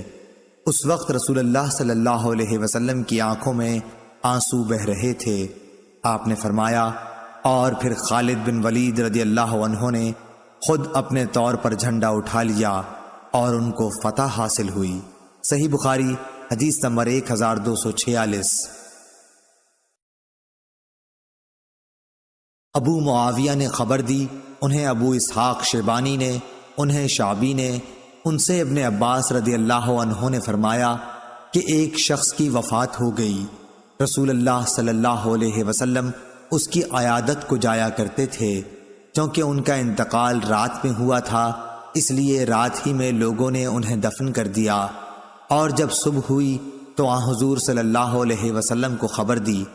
آپ صلی اللہ علیہ وسلم نے فرمایا کہ جنازہ تیار ہوتے وقت مجھے بتانے میں کیا رکاوٹ تھی؟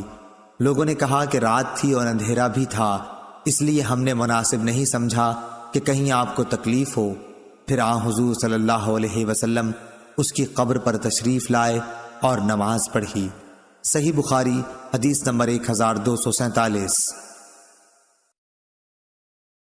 ابو معمر نے بیان کیا، کہا کہ ہم سے عبد الوارث نے، ان سے عبد العزیز نے اور ان سے انس رضی اللہ عنہ نے کہ نبی کریم صلی اللہ علیہ وسلم نے فرمایا کہ کسی مسلمان کے اگر 3 بچے مر جائیں جو بلوغت کو نہ پہنچے ہوں تو اللہ تعالیٰ اس رحمت کے نتیجے میں جو ان بچوں سے وہ رکھتا ہے مسلمان بچے کے باپ اور ماں کو بھی جنت میں داخل کرے گا۔ صحیح بخاری حدیث نمبر 1248۔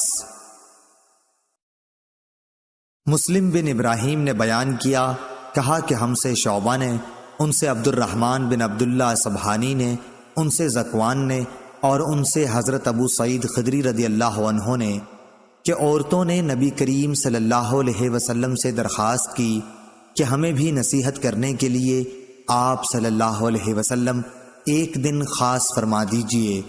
حضور صلی اللہ علیہ وسلم نے ان کی درخواست منظور فرماتے ہوئے ایک خاص دن میں ان کو واعظ فرمایا اور بتلایا کہ جس عورت کے 3 بچے مر جائیں تو وہ اس کے لیے جہنم سے پناہ بن جاتے ہیں۔ اس پر ایک عورت نے پوچھا، حضور اگر کسی کے 2 ہی بچے مریں؟ آپ نے فرمایا کہ 2 بچوں پر بھی۔ صحیح بخاری حدیث نمبر 1249۔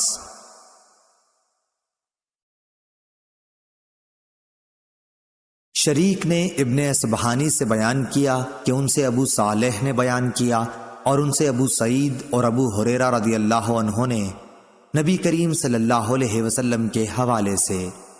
حضرت ابو ہریرہ رضی اللہ عنہ نے یہ بھی کہا کہ وہ بچے مراد ہیں جو ابھی بلوغت کو نہ پہنچے ہوں۔ صحیح بخاری حدیث نمبر 1250۔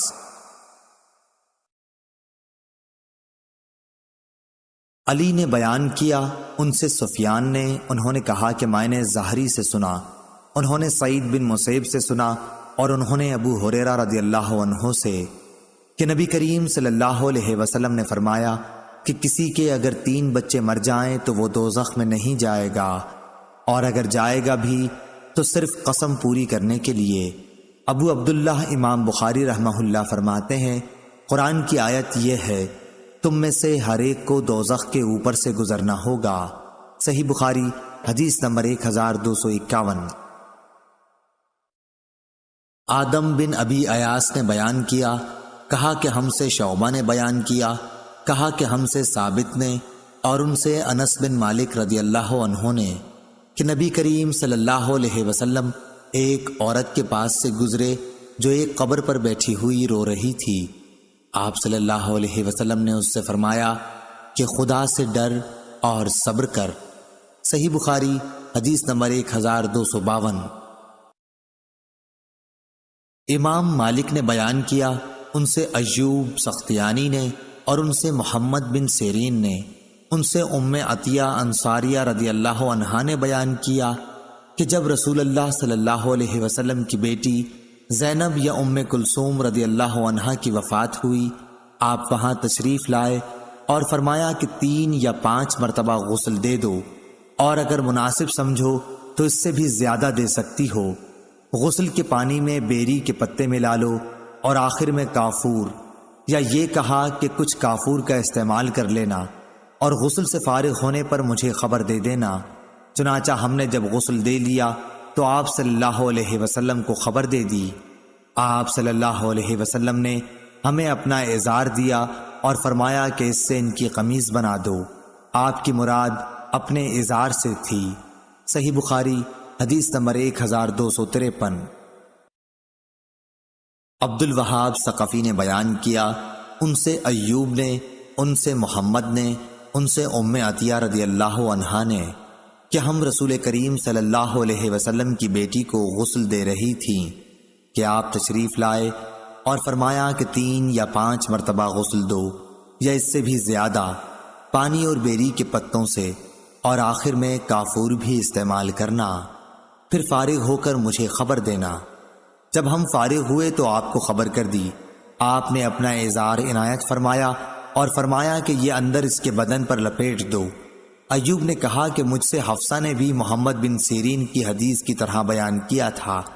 حفصہ کی حدیث میں تھا کہ طاق مرتبہ غسل دینا، اور اس میں یہ تفصیل تھی کہ 3 یا 5 یا 7 مرتبہ غسل دینا، اور اس میں یہ بھی بیان تھا کہ میت کے دائیں طرف سے اور اعضائے وضو سے غسل شروع کیا جائے۔ یہ بھی اسی حدیث میں تھا کہ عطیہ رضی اللہ عنہا نے کہا کہ ہم نے کنگھی کر کے ان کے بالوں کو 3 لٹوں میں تقسیم کر دیا تھا۔ صحیح بخاری حدیث نمبر 1254۔ خالد نے بیان کیا ان سے حفصہ بن سیرین نے اور ان سے عطیہ رضی اللہ عنہا نے کہ رسول اللہ صلی اللہ علیہ وسلم نے اپنی بیٹی کے غسل کے وقت فرمایا تھا کہ دائیں طرف سے اور اعضائے وضو سے غسل شروع کرنا۔ صحیح بخاری حدیث نمبر 1255۔ وکی نے بیان کیا، ان سے سفیان نے، ان سے خالد حذا نے، ان سے حفصہ بنت سیرین نے، اور ان سے ام عطیہ رضی اللہ عنہا نے کہ رسول اللہ صلی اللہ علیہ وسلم کی صاحبزادی کو ہم غسل دے رہی تھیں۔ جب ہم نے غسل شروع کر دیا تو آپ صلی اللہ علیہ وسلم نے فرمایا کہ غسل دائیں طرف سے اور اعضائے وضو سے شروع کرو۔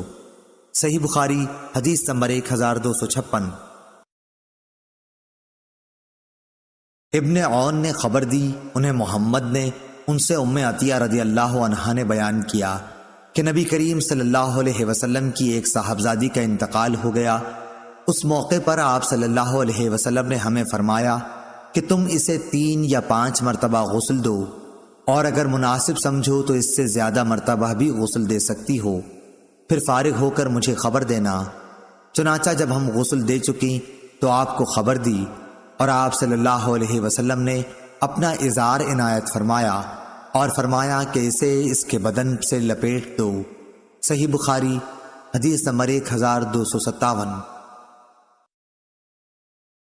حماد بن زید نے بیان کیا، ان سے ایوب نے، ان سے محمد نے، اور ان سے ام عطیہ رضی اللہ عنہا نے کہ نبی کریم صلی اللہ علیہ وسلم کی ایک بیٹی کا انتقال ہو گیا تھا، اس لیے آپ صلی اللہ علیہ وسلم باہر تشریف لائے اور فرمایا کہ اسے 3 یا 5 مرتبہ غسل دے دو، اور اگر تم مناسب سمجھو تو اس سے بھی زیادہ پانی اور بیری کے پتوں سے نہلاؤ، اور آخر میں کافور، یا یہ کہا کہ کچھ کافور کا بھی استعمال کرنا، پھر فارغ ہو کر مجھے خبر دینا۔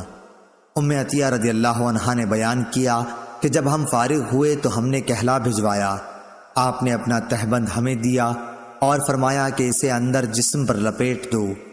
ایوب نے حفصہ بنت سیرین سے روایت کی، ان سے ام عطیہ رضی اللہ عنہا نے اسی طرح حدیث بیان کی۔ صحیح بخاری حدیث نمبر 1258۔ ام عطیہ رضی اللہ عنہا نے اس روایت میں یوں کہا کہ نبی صلی اللہ علیہ وسلم نے فرمایا کہ 3 یا 5 یا 7 مرتبہ، یا اگر تم مناسب سمجھو تو اس سے بھی زیادہ غسل دے سکتی ہو۔ حفصہ نے بیان کیا کہ ام عطیہ رضی اللہ عنہا نے فرمایا کہ ہم نے ان کے سر کے بال 3 لٹوں میں تقسیم کر دیے تھے۔ صحیح بخاری حدیث نمبر 1259۔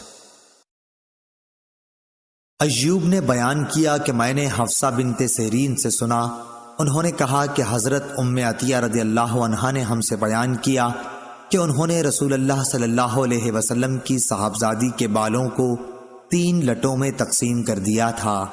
پہلے بال کھولے گئے، پھر انہیں دھو کر ان کی 3 چٹیاں کر دی گئیں۔ صحیح بخاری حدیث نمبر 1260۔ ایوب نے خبر دی، کہا کہ میں نے ابن سیرین سے سنا، انہوں نے کہا کہ ام عطیہ رضی اللہ عنہا کے یہاں انصار کی ان خواتین میں سے جنہوں نے نبی کریم صلی اللہ علیہ وسلم سے بیعت کی تھی ایک عورت آئی۔ بصرہ میں انہیں اپنے ایک بیٹے کی تلاش تھی لیکن وہ نہ ملا۔ پھر اس نے ہم سے یہ حدیث بیان کی کہ ہم رسول اللہ صلی اللہ علیہ وسلم کی صاحبزادی کو غسل دے رہی تھیں کہ آپ تشریف لائے اور فرمایا کہ 3 یا 5 مرتبہ غسل دے دو، اور اگر مناسب سمجھو تو اس سے بھی زیادہ دے سکتی ہو۔ غسل پانی اور بیری کے پتوں سے ہونا چاہیے، اور آخر میں کافور بھی استعمال کر لینا۔ غسل سے فارغ ہو کر مجھے خبر کرا دینا۔ انہوں نے بیان کیا کہ جب ہم غسل دے چکیں تو اطلاع دی، اور آپ نے اظہار عنایت کیا۔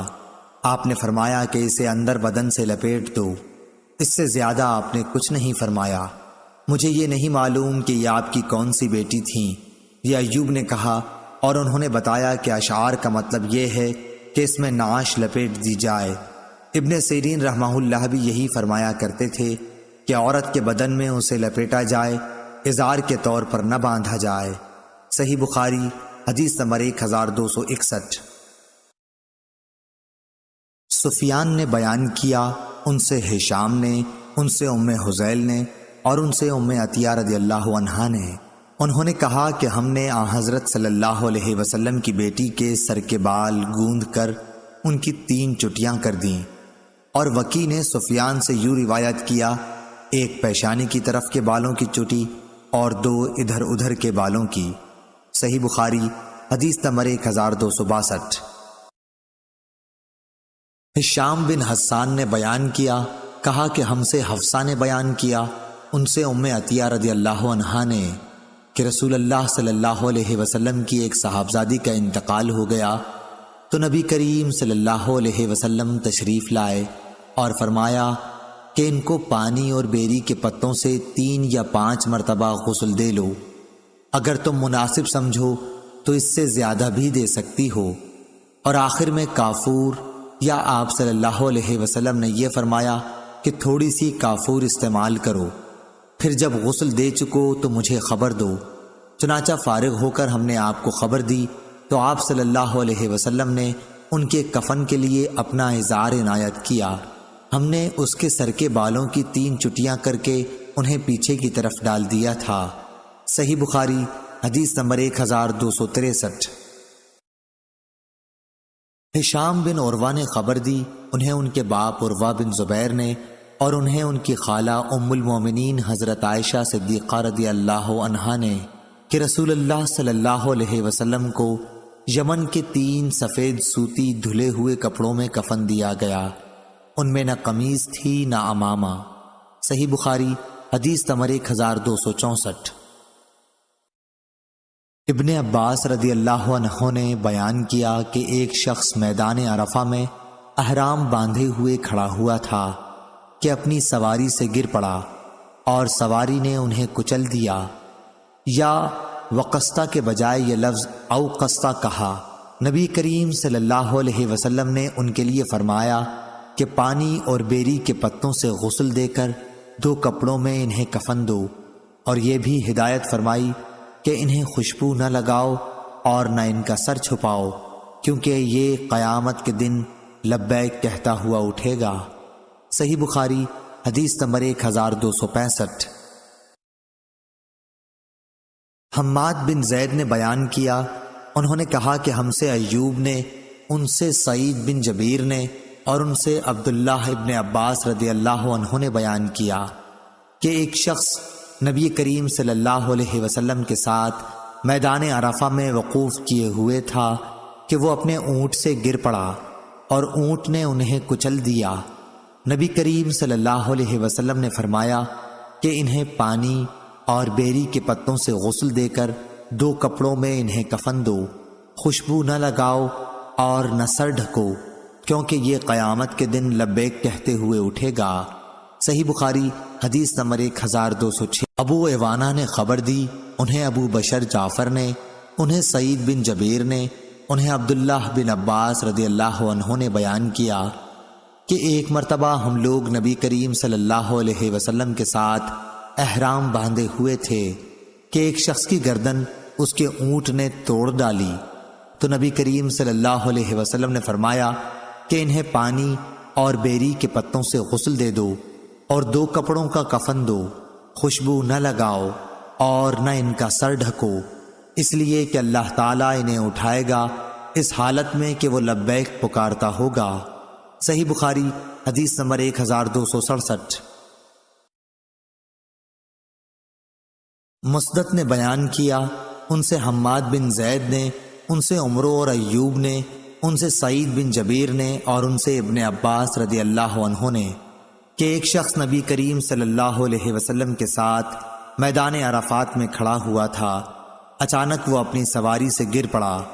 ایوب نے کہا اونٹنی نے اس کی گردن توڑ ڈالی، اور عمرو نے یوں کہا کہ اونٹنی نے اس کو گرتے ہی مار ڈالا اور اس کا انتقال ہو گیا۔ تو آپ صلی اللہ علیہ وسلم نے فرمایا کہ اسے پانی اور بیری کے پتوں سے غسل دو اور 2 کپڑوں کا کفن دو، اور خوشبو نہ لگاؤ نہ سر ڈھکو، کیونکہ قیامت میں یہ اٹھایا جائے گا۔ ایوب نے کہا کہ یعنی تلبیح کہتے ہوئے اٹھایا جائے گا، اور عمرو نے اپنی روایت میں یلبی کے بجائے ملبیہ کا لفظ نقل کیا، یعنی لبیک کہتا ہوا اٹھے گا۔ صحیح بخاری حدیث نمبر 1268۔ نافع نے عبداللہ بن عمر رضی اللہ عنہ سے بیان کیا کہ جب عبداللہ بن ابی منافق کی موت ہوئی تو اس کا بیٹا عبداللہ صحابی نبی کریم صلی اللہ علیہ وسلم کی خدمت میں آیا اور عرض کی کہ یا رسول اللہ، والد کے کفن کے لیے آپ اپنی قمیص عنایت فرمائیے اور ان پر نماز پڑھیے اور مغفرت کی دعا کیجیے۔ چنانچہ نبی کریم صلی اللہ علیہ وسلم نے اپنی قمیض غایت مروت کی وجہ سے عنایت کی اور فرمایا کہ مجھے بتانا، میں نماز جنازہ پڑھوں گا۔ عبداللہ نے اطلاع بھجوائی، جب آپ صلی اللہ علیہ وسلم نماز پڑھانے کے لیے آگے بڑھے تو عمر رضی اللہ عنہ نے آپ صلی اللہ علیہ وسلم کو پیچھے سے پکڑ لیا اور عرض کیا کہ کیا اللہ تعالیٰ نے آپ کو منافقین کی نماز جنازہ پڑھنے سے منع نہیں کیا ہے؟ آپ صلی اللہ علیہ وسلم نے فرمایا کہ مجھے اختیار دیا گیا ہے، جیسا ارشاد باری ہے، تو ان کے لیے استغفار کر یا نہ کر، اگر تو 70 مرتبہ بھی استغفار کرے تو بھی اللہ انہیں ہرگز معاف نہیں کرے گا۔ چنانچہ نبی کریم صلی اللہ علیہ وسلم نے نماز پڑھائی۔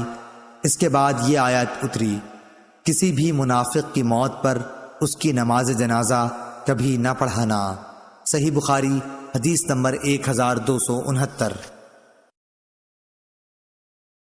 مالک بن اسماعیل نے بیان کیا، ان سے ابن عینہ نے بیان کیا، ان سے عمرو نے، انہوں نے جابر رضی اللہ عنہ سے سنا کہ نبی کریم صلی اللہ علیہ وسلم تشریف لائے تو عبداللہ بن ابی کو دفن کیا جا رہا تھا۔ آپ نے اسے قبر سے نکلوایا اور اپنا لعاب دہن اس کے منہ میں ڈالا اور اسے اپنی قمیض پہنائی۔ صحیح بخاری حدیث نمبر 1270۔ سفیان سوری نے بیان کیا، ان سے ہشام بن عروہ نے، ان سے عروہ بن زبیر نے، ان سے حضرت عائشہ رضی اللہ عنہا نے کہ نبی کریم صلی اللہ علیہ وسلم کو 3 سوتی دھلے ہوئے کپڑوں کا کفن دیا گیا تھا۔ آپ صلی اللہ علیہ وسلم کی کفن میں نہ قمیض تھی اور نہ عمامہ۔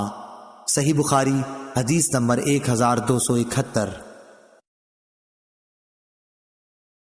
مسند نے بیان کیا، ان سے یحییٰ نے، ان سے ہشام نے، ان سے ان کے باپ عروہ بن زبیر نے، ان سے ام المومنین حضرت عائشہ صدیقہ رضی اللہ عنہا نے کہ رسول اللہ صلی اللہ علیہ وسلم کو 3 کپڑوں کا کفن دیا گیا تھا، جن میں نہ قمیض تھی اور نہ عمامہ تھا۔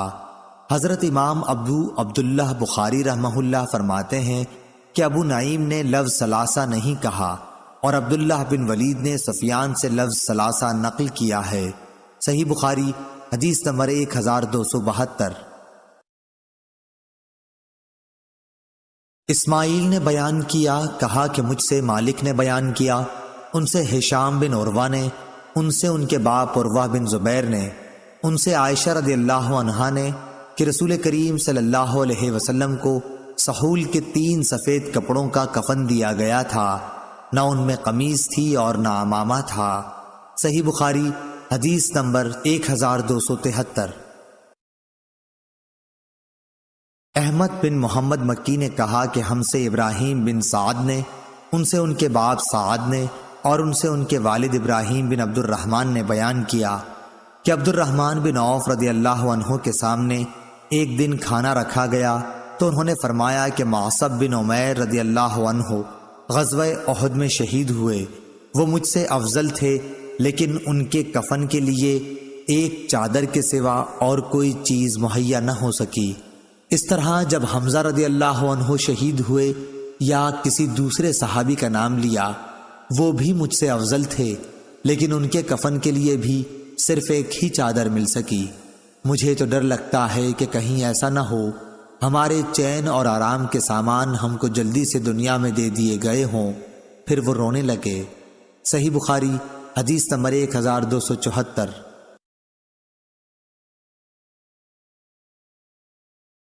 شعبہ نے خبر دی، انہیں سعد بن ابراہیم نے، انہیں ان کے باپ ابراہیم بن عبد الرحمن نے کہ عبد الرحمن بن عوف رضی اللہ عنہ کے سامنے کھانا حاضر کیا گیا، وہ روزے سے تھے۔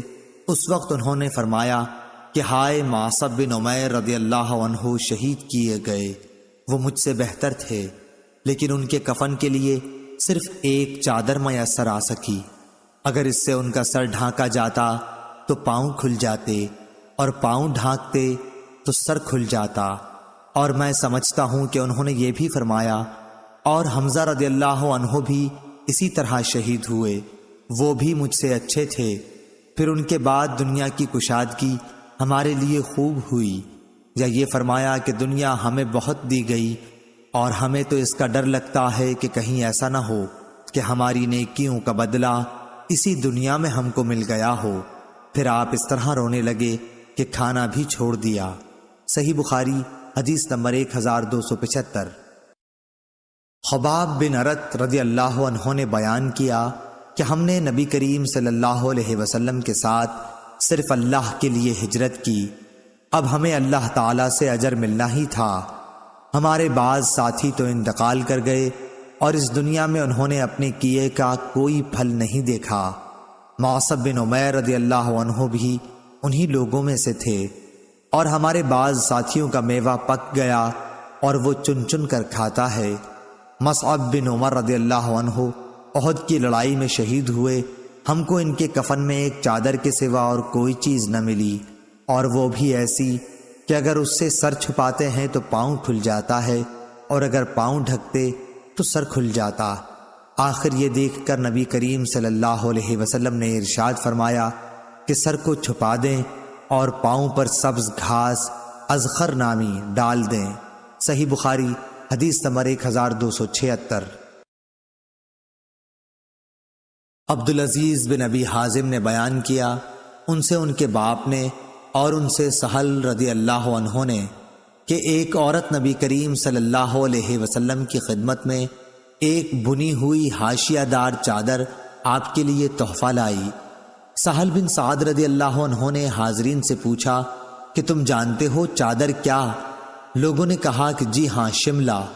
سہل رضی اللہ عنہ نے کہا کہ ہاں شملہ، تم نے ٹھیک بتایا۔ خیر، اس عورت نے کہا کہ میں نے اپنے ہاتھ سے اسے بنا ہے اور آپ صلی اللہ علیہ وسلم کو پہنانے کے لیے لائی ہوں۔ نبی کریم صلی اللہ علیہ وسلم نے وہ کپڑا قبول کیا۔ آپ صلی اللہ علیہ وسلم کو اس کی اس وقت ضرورت بھی تھی۔ پھر اسے ازار کے طور پر باندھ کر آپ صلی اللہ علیہ وسلم باہر تشریف لائے تو ایک صاحب عبد الرحمن بن عوف رضی اللہ عنہ نے کہا کہ یہ تو بڑی اچھی چادر ہے، یہ آپ صلی اللہ علیہ وسلم مجھے پہنا دیجئے۔ لوگوں نے کہا کہ آپ نے مانگ کر کچھ اچھا نہیں کیا۔ رسول اللہ صلی اللہ علیہ وسلم نے اسے اپنی ضرورت کی وجہ سے پہنا تھا اور تم نے یہ مانگ لیا، حالانکہ تم کو معلوم ہے کہ حضور صلی اللہ علیہ وسلم کسی کا سوال رد نہیں کرتے۔ عبد الرحمن بن عوف رضی اللہ عنہ نے جواب دیا کہ خدا کی قسم، میں نے اپنے پہننے کے لیے آپ صلی اللہ علیہ وسلم سے یہ چادر نہیں مانگی تھی، بلکہ میں اسے اپنا کفن بناؤں گا۔ سہل رضی اللہ عنہ نے بیان کیا کہ وہی چادر ان کا کفن بنی۔ صحیح بخاری حدیث نمبر 1277۔ سفیان سوری نے بیان کیا، ان سے خالد حذا نے، ان سے ام حذیل حفصہ بنت سیرین نے، ان سے ام عطیہ رضی اللہ عنہا نے بیان کیا کہ ہمیں عورتوں کو جنازے کے ساتھ چلنے سے منع کیا گیا، مگر تاکید سے منع نہیں ہوا۔ صحیح بخاری حدیث نمبر 1278۔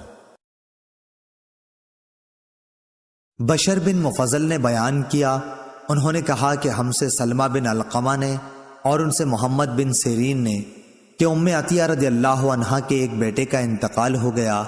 اس کے تیسرے دن انہوں نے سفرہ خلوق، ایک قسم کی زرد خوشبو منگوائی اور اسے اپنے بدن پر لگایا اور فرمایا کہ خاوند کے سوا کسی دوسرے پر 3 دن سے زیادہ سوگ کرنے سے ہمیں منع کیا گیا ہے۔ صحیح بخاری حدیث نمبر 1279۔ حمید بن نافع نے زینب بنت ابی سلمہ سے خبر دی کہ ابو سفیان رضی اللہ عنہ کی وفات کی خبر جب شام سے آئی تو ام حبیبہ رضی اللہ عنہا ابو سفیان رضی اللہ عنہ کی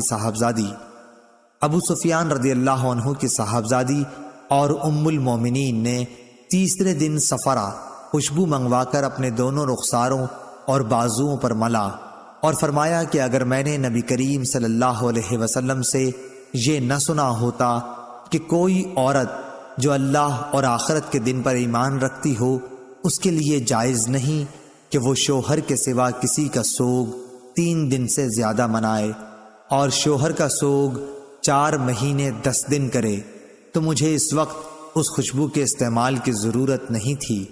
صحیح بخاری حدیث نمبر 1280۔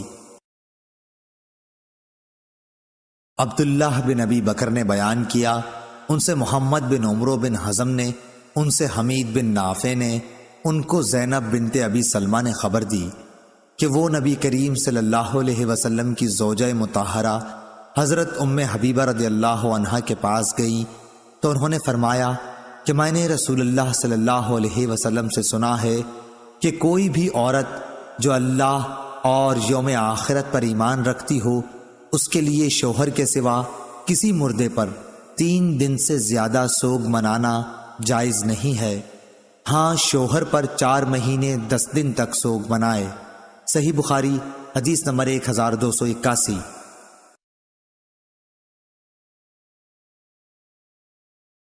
پھر میں حضرت زینب بنت حجش کے یہاں گئی جبکہ ان کے بھائی کا انتقال ہوا۔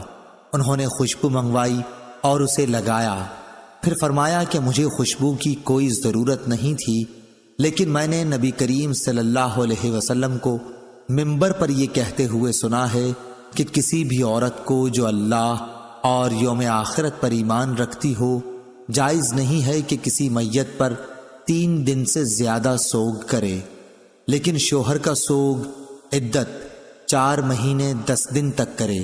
صحیح بخاری حدیث نمبر 1282۔ ثابت نے بیان کیا اور ان سے حضرت انس بن مالک رضی اللہ عنہ نے کہ نبی کریم صلی اللہ علیہ وسلم کا گزر ایک عورت پر ہوا جو قبر پر بیٹھی ہوئی رو رہی تھی۔ آپ صلی اللہ علیہ وسلم نے فرمایا کہ اللہ سے ڈر اور صبر کر۔ وہ بولی، جاؤ جی پرے ہٹو، یہ مصیبت تم پر پڑی ہوتی تو پتہ چلتا۔ وہ آپ صلی اللہ علیہ وسلم کو پہچان نہ سکی تھی۔ پھر جب لوگوں نے اسے بتایا کہ یہ نبی کریم صلی اللہ علیہ وسلم تھے تو اب وہ گھبرا کر حضور صلی اللہ علیہ وسلم کے دروازے پر پہنچی۔ وہاں اسے کوئی دربان نہ ملا۔ پھر اس نے کہا کہ میں آپ کو پہچان نہ سکی تھی، معاف فرمائیے۔ تو آپ صلی اللہ علیہ وسلم نے فرمایا کہ صبر تو جب صدمہ شروع ہو اس وقت کرنا چاہیے، اب کیا ہوتا ہے۔ صحیح بخاری حدیث نمبر 1283۔ عاصم بن سلیمان نے خبر دی، انہیں ابو عثمان عبد الرحمن نہدی نے کہا کہ مجھ سے اسامہ بن زید رضی اللہ عنہ نے بیان کیا کہ نبی کریم صلی اللہ علیہ وسلم کی ایک صاحبزادی حضرت زینب رضی اللہ عنہا نے آپ صلی اللہ علیہ وسلم کو اطلاع کرائی کہ میرا ایک لڑکا مرنے کے قریب ہے، اس لیے آپ صلی اللہ علیہ وسلم تشریف لائیں۔ آپ صلی اللہ علیہ وسلم نے انہیں سلام کہلوایا اور کہلوایا کہ اللہ تعالیٰ ہی کا سارا مال ہے، جو لے لیا وہ اسی کا تھا اور جو اس نے دیا وہ بھی اسی کا تھا، اور ہر چیز اس کی بارگاہ سے وقت مقررہ پر ہی واقع ہوتی ہے، اس لیے صبر کرو اور اللہ تعالیٰ سے ثواب کی امید رکھو۔ پھر حضرت زینب رضی اللہ عنہا نے قسم دے کر آپ کو یہاں بلوا بھیجا۔ اب رسول اللہ صلی اللہ علیہ وسلم جانے کے لیے اٹھے۔ آپ صلی اللہ علیہ وسلم کے ساتھ سعد بن عبادہ، معاذ بن جبل، ابی بن کعب، زید بن ثابت اور بہت سے دوسرے صحابہ رضی اللہ عنہم بھی تھے۔ بچے کو رسول اللہ صلی اللہ علیہ وسلم کے سامنے کیا گیا جس کی جانکنی کا عالم تھا۔ ابو عثمان نے کہا کہ میرا خیال ہے کہ اسامہ رضی اللہ عنہ نے فرمایا کہ جیسے پرانا مشکیزہ ہوتا ہے اور پانی کے ٹکرانے کی اندر سے آواز آتی ہے، اسی طرح جانکنی کے وقت بچے کے حلق سے آواز آ رہی تھی۔ یہ دیکھ کر رسول اللہ صلی اللہ علیہ وسلم کی آنکھوں سے آنسو بہہ نکلے۔ سعد رضی اللہ عنہ بول اٹھے کہ یا رسول اللہ، یہ رونا کیسا ہے؟ آپ صلی اللہ علیہ وسلم نے فرمایا کہ یہ تو اللہ کی رحمت ہے جسے اللہ نے اپنے نیک بندوں کے دلوں میں رکھا ہے، اور اللہ تعالیٰ بھی اپنے ان رحم دل بندوں پر رحم فرماتا ہے جو دوسروں پر رحم کرتے ہیں۔ صحیح بخاری حدیث نمبر 1284۔ ابو عامر عقدی نے بیان کیا، کہا ہم سے فلیح بن سلیمان نے بیان کیا، ان سے ہلال بن علی نے، ان سے انس بن مالک رضی اللہ عنہ نے کہ ہم نبی کریم صلی اللہ علیہ وسلم کی ایک بیٹی حضرت ام کلثوم رضی اللہ عنہا کے جنازے میں حاضر تھے۔ وہ حضرت عثمان غنی رضی اللہ عنہ کی بیوی تھیں جن کا 5 ہجری میں انتقال ہوا۔ حضور اکرم صلی اللہ علیہ وسلم قبر پر بیٹھے ہوئے تھے۔ انہوں نے کہا کہ میں نے دیکھا کہ آپ صلی اللہ علیہ وسلم کی آنکھیں آنسوؤں سے بھر آئی تھیں۔ حضور صلی اللہ علیہ وسلم نے پوچھا، کیا تم میں کوئی ایسا شخص بھی ہے جو آج کی رات عورت کے پاس نہ گیا ہو؟ اس پر ابو طلحہ رضی اللہ عنہ نے کہا کہ میں ہوں۔ رسول کریم صلی اللہ علیہ وسلم نے فرمایا کہ پھر قبر میں تم اترو۔ چنانچہ وہ ان کی قبر میں اترے۔ صحیح بخاری حدیث نمبر 1285۔ عبداللہ بن عبید اللہ بن ابی ملیکہ نے خبر دی کہ عثمان رضی اللہ عنہ کی ایک صاحبزادی ام عبان کا مکے میں انتقال ہو گیا تھا۔ ہم بھی ان کے جنازے میں حاضر ہوئے۔ عبداللہ بن عمر رضی اللہ عنہ اور عبداللہ بن عباس رضی اللہ عنہ بھی تشریف لائے۔ میں ان دونوں حضرات کے درمیان بیٹھا ہوا تھا، یا یہ کہا کہ میں ایک بزرگ کے قریب بیٹھ گیا اور دوسرے بزرگ بعد میں آئے اور میرے بازوؤں میں بیٹھ گئے۔ عبداللہ بن عمر رضی اللہ عنہ نے عمرو بن عثمان سے کہا جو ام عبان کے بھائی تھے، رونے سے کیوں نہیں روکتے؟ نبی کریم صلی اللہ علیہ وسلم نے تو فرمایا ہے کہ میت پر گھر والوں کے رونے سے عذاب ہوتا ہے۔ صحیح بخاری حدیث نمبر 1286۔ اس پر عبداللہ بن عباس رضی اللہ عنہ نے بھی تائید کی کہ عمر رضی اللہ عنہ نے بھی ایسا ہی فرمایا تھا۔ پھر آپ بیان کرنے لگے کہ میں عمر رضی اللہ عنہ کے ساتھ مکے سے چلا۔ جب ہم بیدا تک پہنچے تو سامنے ایک ببول کے درخت کے نیچے چند سوار نظر پڑے۔ حضرت عمر رضی اللہ عنہ نے کہا کہ جا کر دیکھو تو صحیح یہ کون لوگ ہیں؟ ان کا بیان ہے کہ میں نے دیکھا تو صہیب رضی اللہ عنہ تھے۔ پھر جب اس کی اطلاع دی تو آپ نے فرمایا کہ انہیں بلا لاؤ۔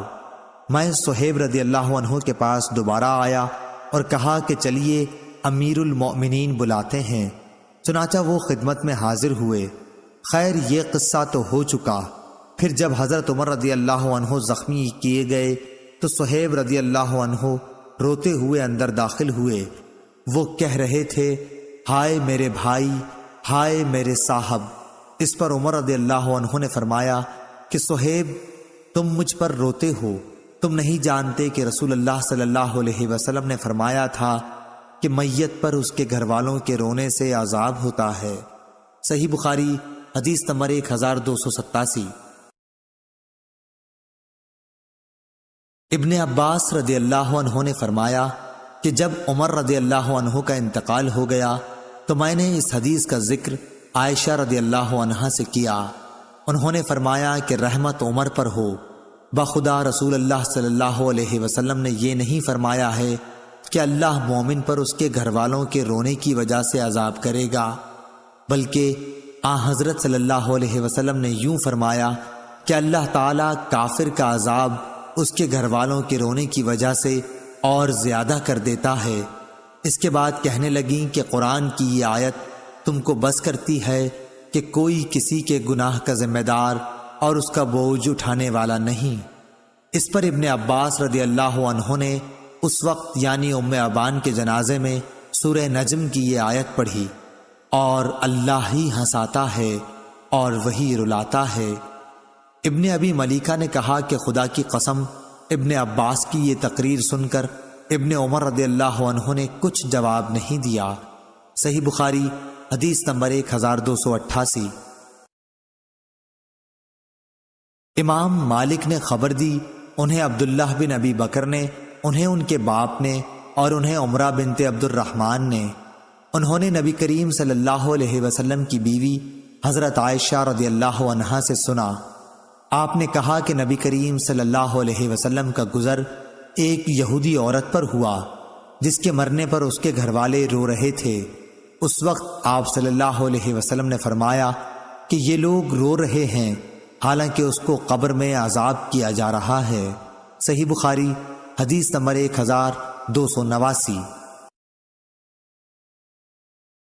علی بن مسہر نے بیان کیا، ان سے ابو اسحاق شیبانی نے، ان سے ابو بردہ نے اور ان کے والد ابو موسیٰ اشعری نے کہ جب حضرت عمر رضی اللہ عنہ کو زخمی کیا گیا تو صہیب رضی اللہ عنہ یہ کہتے ہوئے آئے، ہائے میرے بھائی۔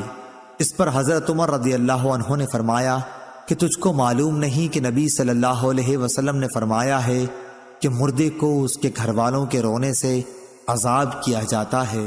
صحیح بخاری حدیث نمبر 1290۔ ابو نعیم نے بیان کیا، کہا کہ ہم سے سعید بن عبید نے، ان سے علی بن ربیعہ نے اور ان سے مغیرہ بن شعبہ رضی اللہ عنہ نے کہ میں نے نبی کریم صلی اللہ علیہ وسلم سے سنا، آپ فرماتے تھے کہ میرے متعلق کوئی جھوٹی بات کہنا عام لوگوں سے متعلق جھوٹ بولنے کی طرح نہیں ہے۔ جو شخص بھی جان بوجھ کر میرے اوپر جھوٹ بولے وہ اپنا ٹھکانہ جہنم میں بنا لے۔ اور میں نے نبی کریم صلی اللہ علیہ وسلم سے یہ بھی سنا کہ کسی میت پر اگر نوحہ و ماتم کیا جائے تو اس نوحے کی وجہ سے بھی اس پر عذاب ہوتا ہے۔ صحیح بخاری حدیث نمبر 1291۔ عبدان عبداللہ بن عثمان نے بیان کیا، کہا کہ مجھے میرے باپ نے خبر دی، انہیں شعبہ نے، انہیں قتادہ نے، انہیں سعید بن مسیب نے، انہیں عبداللہ بن عمر رضی اللہ عنہ نے اپنے باپ حضرت عمر رضی اللہ عنہ سے کہ نبی کریم صلی اللہ علیہ وسلم نے فرمایا کہ میت کو اس پر نوحہ کیے جانے کی وجہ سے بھی قبر میں عذاب ہوتا ہے۔ عبدان کے ساتھ اس حدیث کو عبد الاعلی نے بھی یزید بن زریع سے روایت کیا۔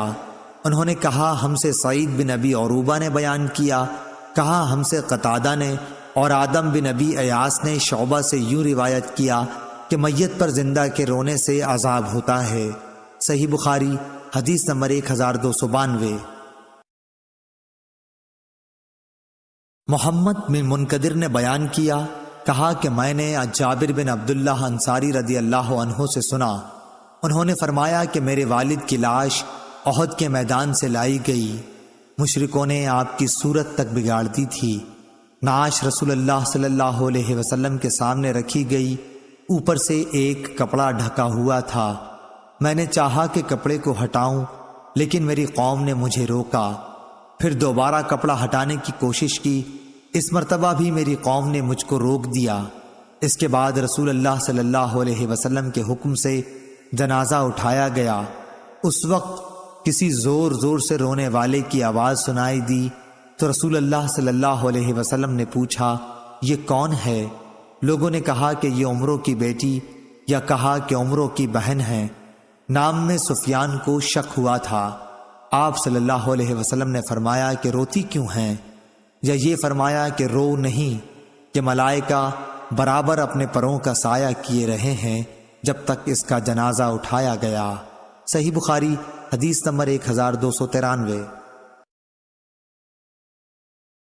زبید یامی نے بیان کیا، ان سے ابراہیم نخعی نے، ان سے مسروق نے اور ان سے عبداللہ بن مسعود رضی اللہ عنہ نے کہ رسول اللہ صلی اللہ علیہ وسلم نے فرمایا کہ جو عورتیں کسی کی موت پر اپنے چہروں کو پیٹتی اور گریبان کو چاک کر لیتی ہیں اور جاہلیت کی باتیں بکتی ہیں وہ ہم میں سے نہیں ہیں۔ صحیح بخاری حدیث نمبر 1294۔ امام مالک نے خبر دی، انہیں ابن شہاب نے، انہیں عامر بن سعد بن ابی وقاص نے اور انہیں ان کے والد سعد بن ابی وقاص رضی اللہ عنہ نے کہ رسول اللہ صلی اللہ علیہ وسلم حجۃ الوداع کے سال 10 ہجری میں میری عیادت کے لیے تشریف لائے۔ میں سخت بیمار تھا۔ میں نے کہا کہ میرا مرض شدت اختیار کر چکا ہے، میرے پاس مال و اسباب بہت ہے اور میری صرف ایک لڑکی ہے جو وارث ہوگی، تو کیا میں اپنے 2/3 مال کو خیرات کر دوں؟ آپ صلی اللہ علیہ وسلم نے فرمایا کہ نہیں۔ میں نے کہا آدھا؟ آپ صلی اللہ علیہ وسلم نے فرمایا نہیں۔ پھر آپ صلی اللہ علیہ وسلم نے فرمایا کہ 1/3 کر دو، اور یہ بھی بڑی خیرات ہے یا بہت خیرات ہے۔ اگر تو اپنے وارثوں کو اپنے پیچھے مالدار چھوڑ جائے تو یہ اس سے بہتر ہوگا کہ محتاجی میں انہیں اس طرح چھوڑ کر جائے کہ وہ لوگوں کے سامنے ہاتھ پھیلاتے پھریں۔ یہ یاد رکھو کہ جو خرچ بھی تم اللہ کی رضا کی نیت سے کرو گے تو اس پر بھی تمہیں ثواب ملے گا، حتیٰ کہ اس لقمے پر بھی جو تم اپنی بیوی کے منہ میں رکھو۔ پھر میں نے پوچھا کہ یا رسول اللہ صلی اللہ علیہ وسلم، میرے ساتھی تو مجھے چھوڑ کر حجۃ الوداع کر کے مکے سے جا رہے ہیں اور میں ان سے پیچھے رہ رہا ہوں۔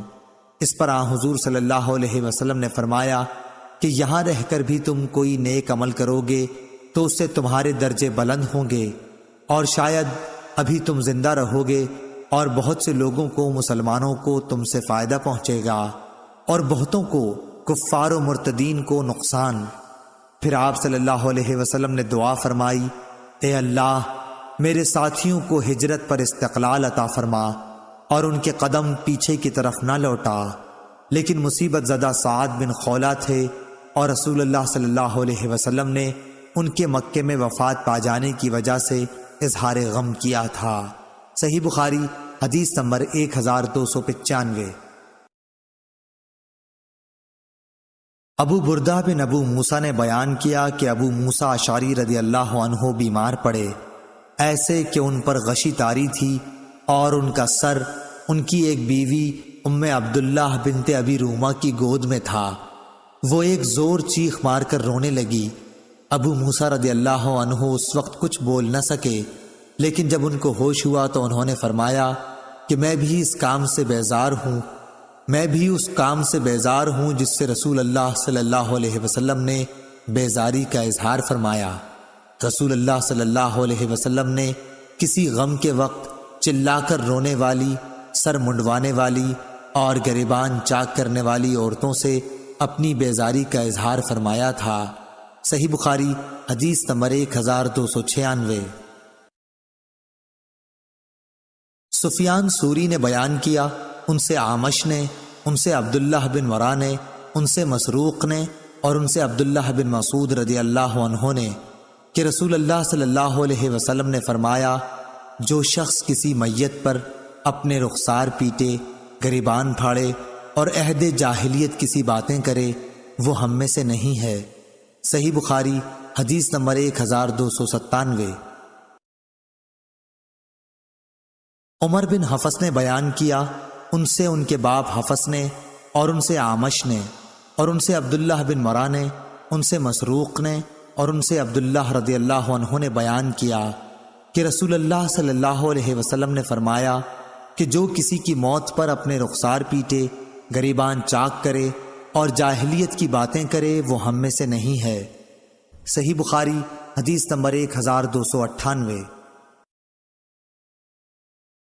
عبد الوہاب نے بیان کیا، کہا کہ میں نے یحییٰ سے سنا، انہوں نے کہا کہ مجھے عمرہ نے خبر دی، کہا کہ میں نے عائشہ رضی اللہ عنہا سے سنا، آپ نے کہا کہ جب نبی کریم صلی اللہ علیہ وسلم کو زید بن حارثہ، جعفر اور عبداللہ بن رواحہ رضی اللہ عنہم کی شہادت غزوہ موتہ میں کی خبر ملی تو آپ صلی اللہ علیہ وسلم اس وقت اس طرح تشریف فرما تھے کہ غم کے آثار آپ کے چہرے پر ظاہر تھے۔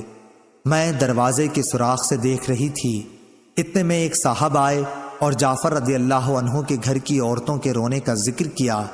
آپ صلی اللہ علیہ وسلم نے فرمایا کہ انہیں رونے سے منع کر دے۔ وہ گئے لیکن واپس آ کر کہا کہ وہ تو نہیں مانتی۔ آپ نے پھر فرمایا کہ انہیں منع کر دے۔ اب وہ تیسری مرتبہ واپس ہوئے اور عرض کیا کہ یا رسول اللہ صلی اللہ علیہ وسلم، قسم اللہ کی وہ تو ہم پر غالب آ گئی ہیں۔ عمرہ نے کہا، حضرت عائشہ رضی اللہ عنہا کو یقین ہوا کہ ان کے اس کہنے پر رسول کریم نے فرمایا پھر ان کے منہ میں مٹی جھونک دے۔ اس پر میں نے کہا کہ تیرا برا ہو، رسول کریم صلی اللہ علیہ وسلم اب جس کام کا حکم دے رہے ہیں وہ تو کرو گے نہیں، لیکن آپ صلی اللہ علیہ وسلم کو تکلیف میں ڈال دیا۔ صحیح بخاری حدیث نمبر 1299۔ عمر بن علی نے بیان کیا، ان سے محمد بن فضیل نے بیان کیا، ان سے عاصم احول نے اور ان سے انس رضی اللہ عنہ نے کہ جب قاریوں کی ایک جماعت شہید کر دی گئی تو رسول کریم صلی اللہ علیہ وسلم 1 مہینے تک قنوت پڑھتے رہے۔ میں نے حضور صلی اللہ علیہ وسلم کو کبھی نہیں دیکھا کہ آپ صلی اللہ علیہ وسلم ان دنوں سے زیادہ کبھی غمگین رہے ہوں۔ صحیح بخاری حدیث نمبر 1300۔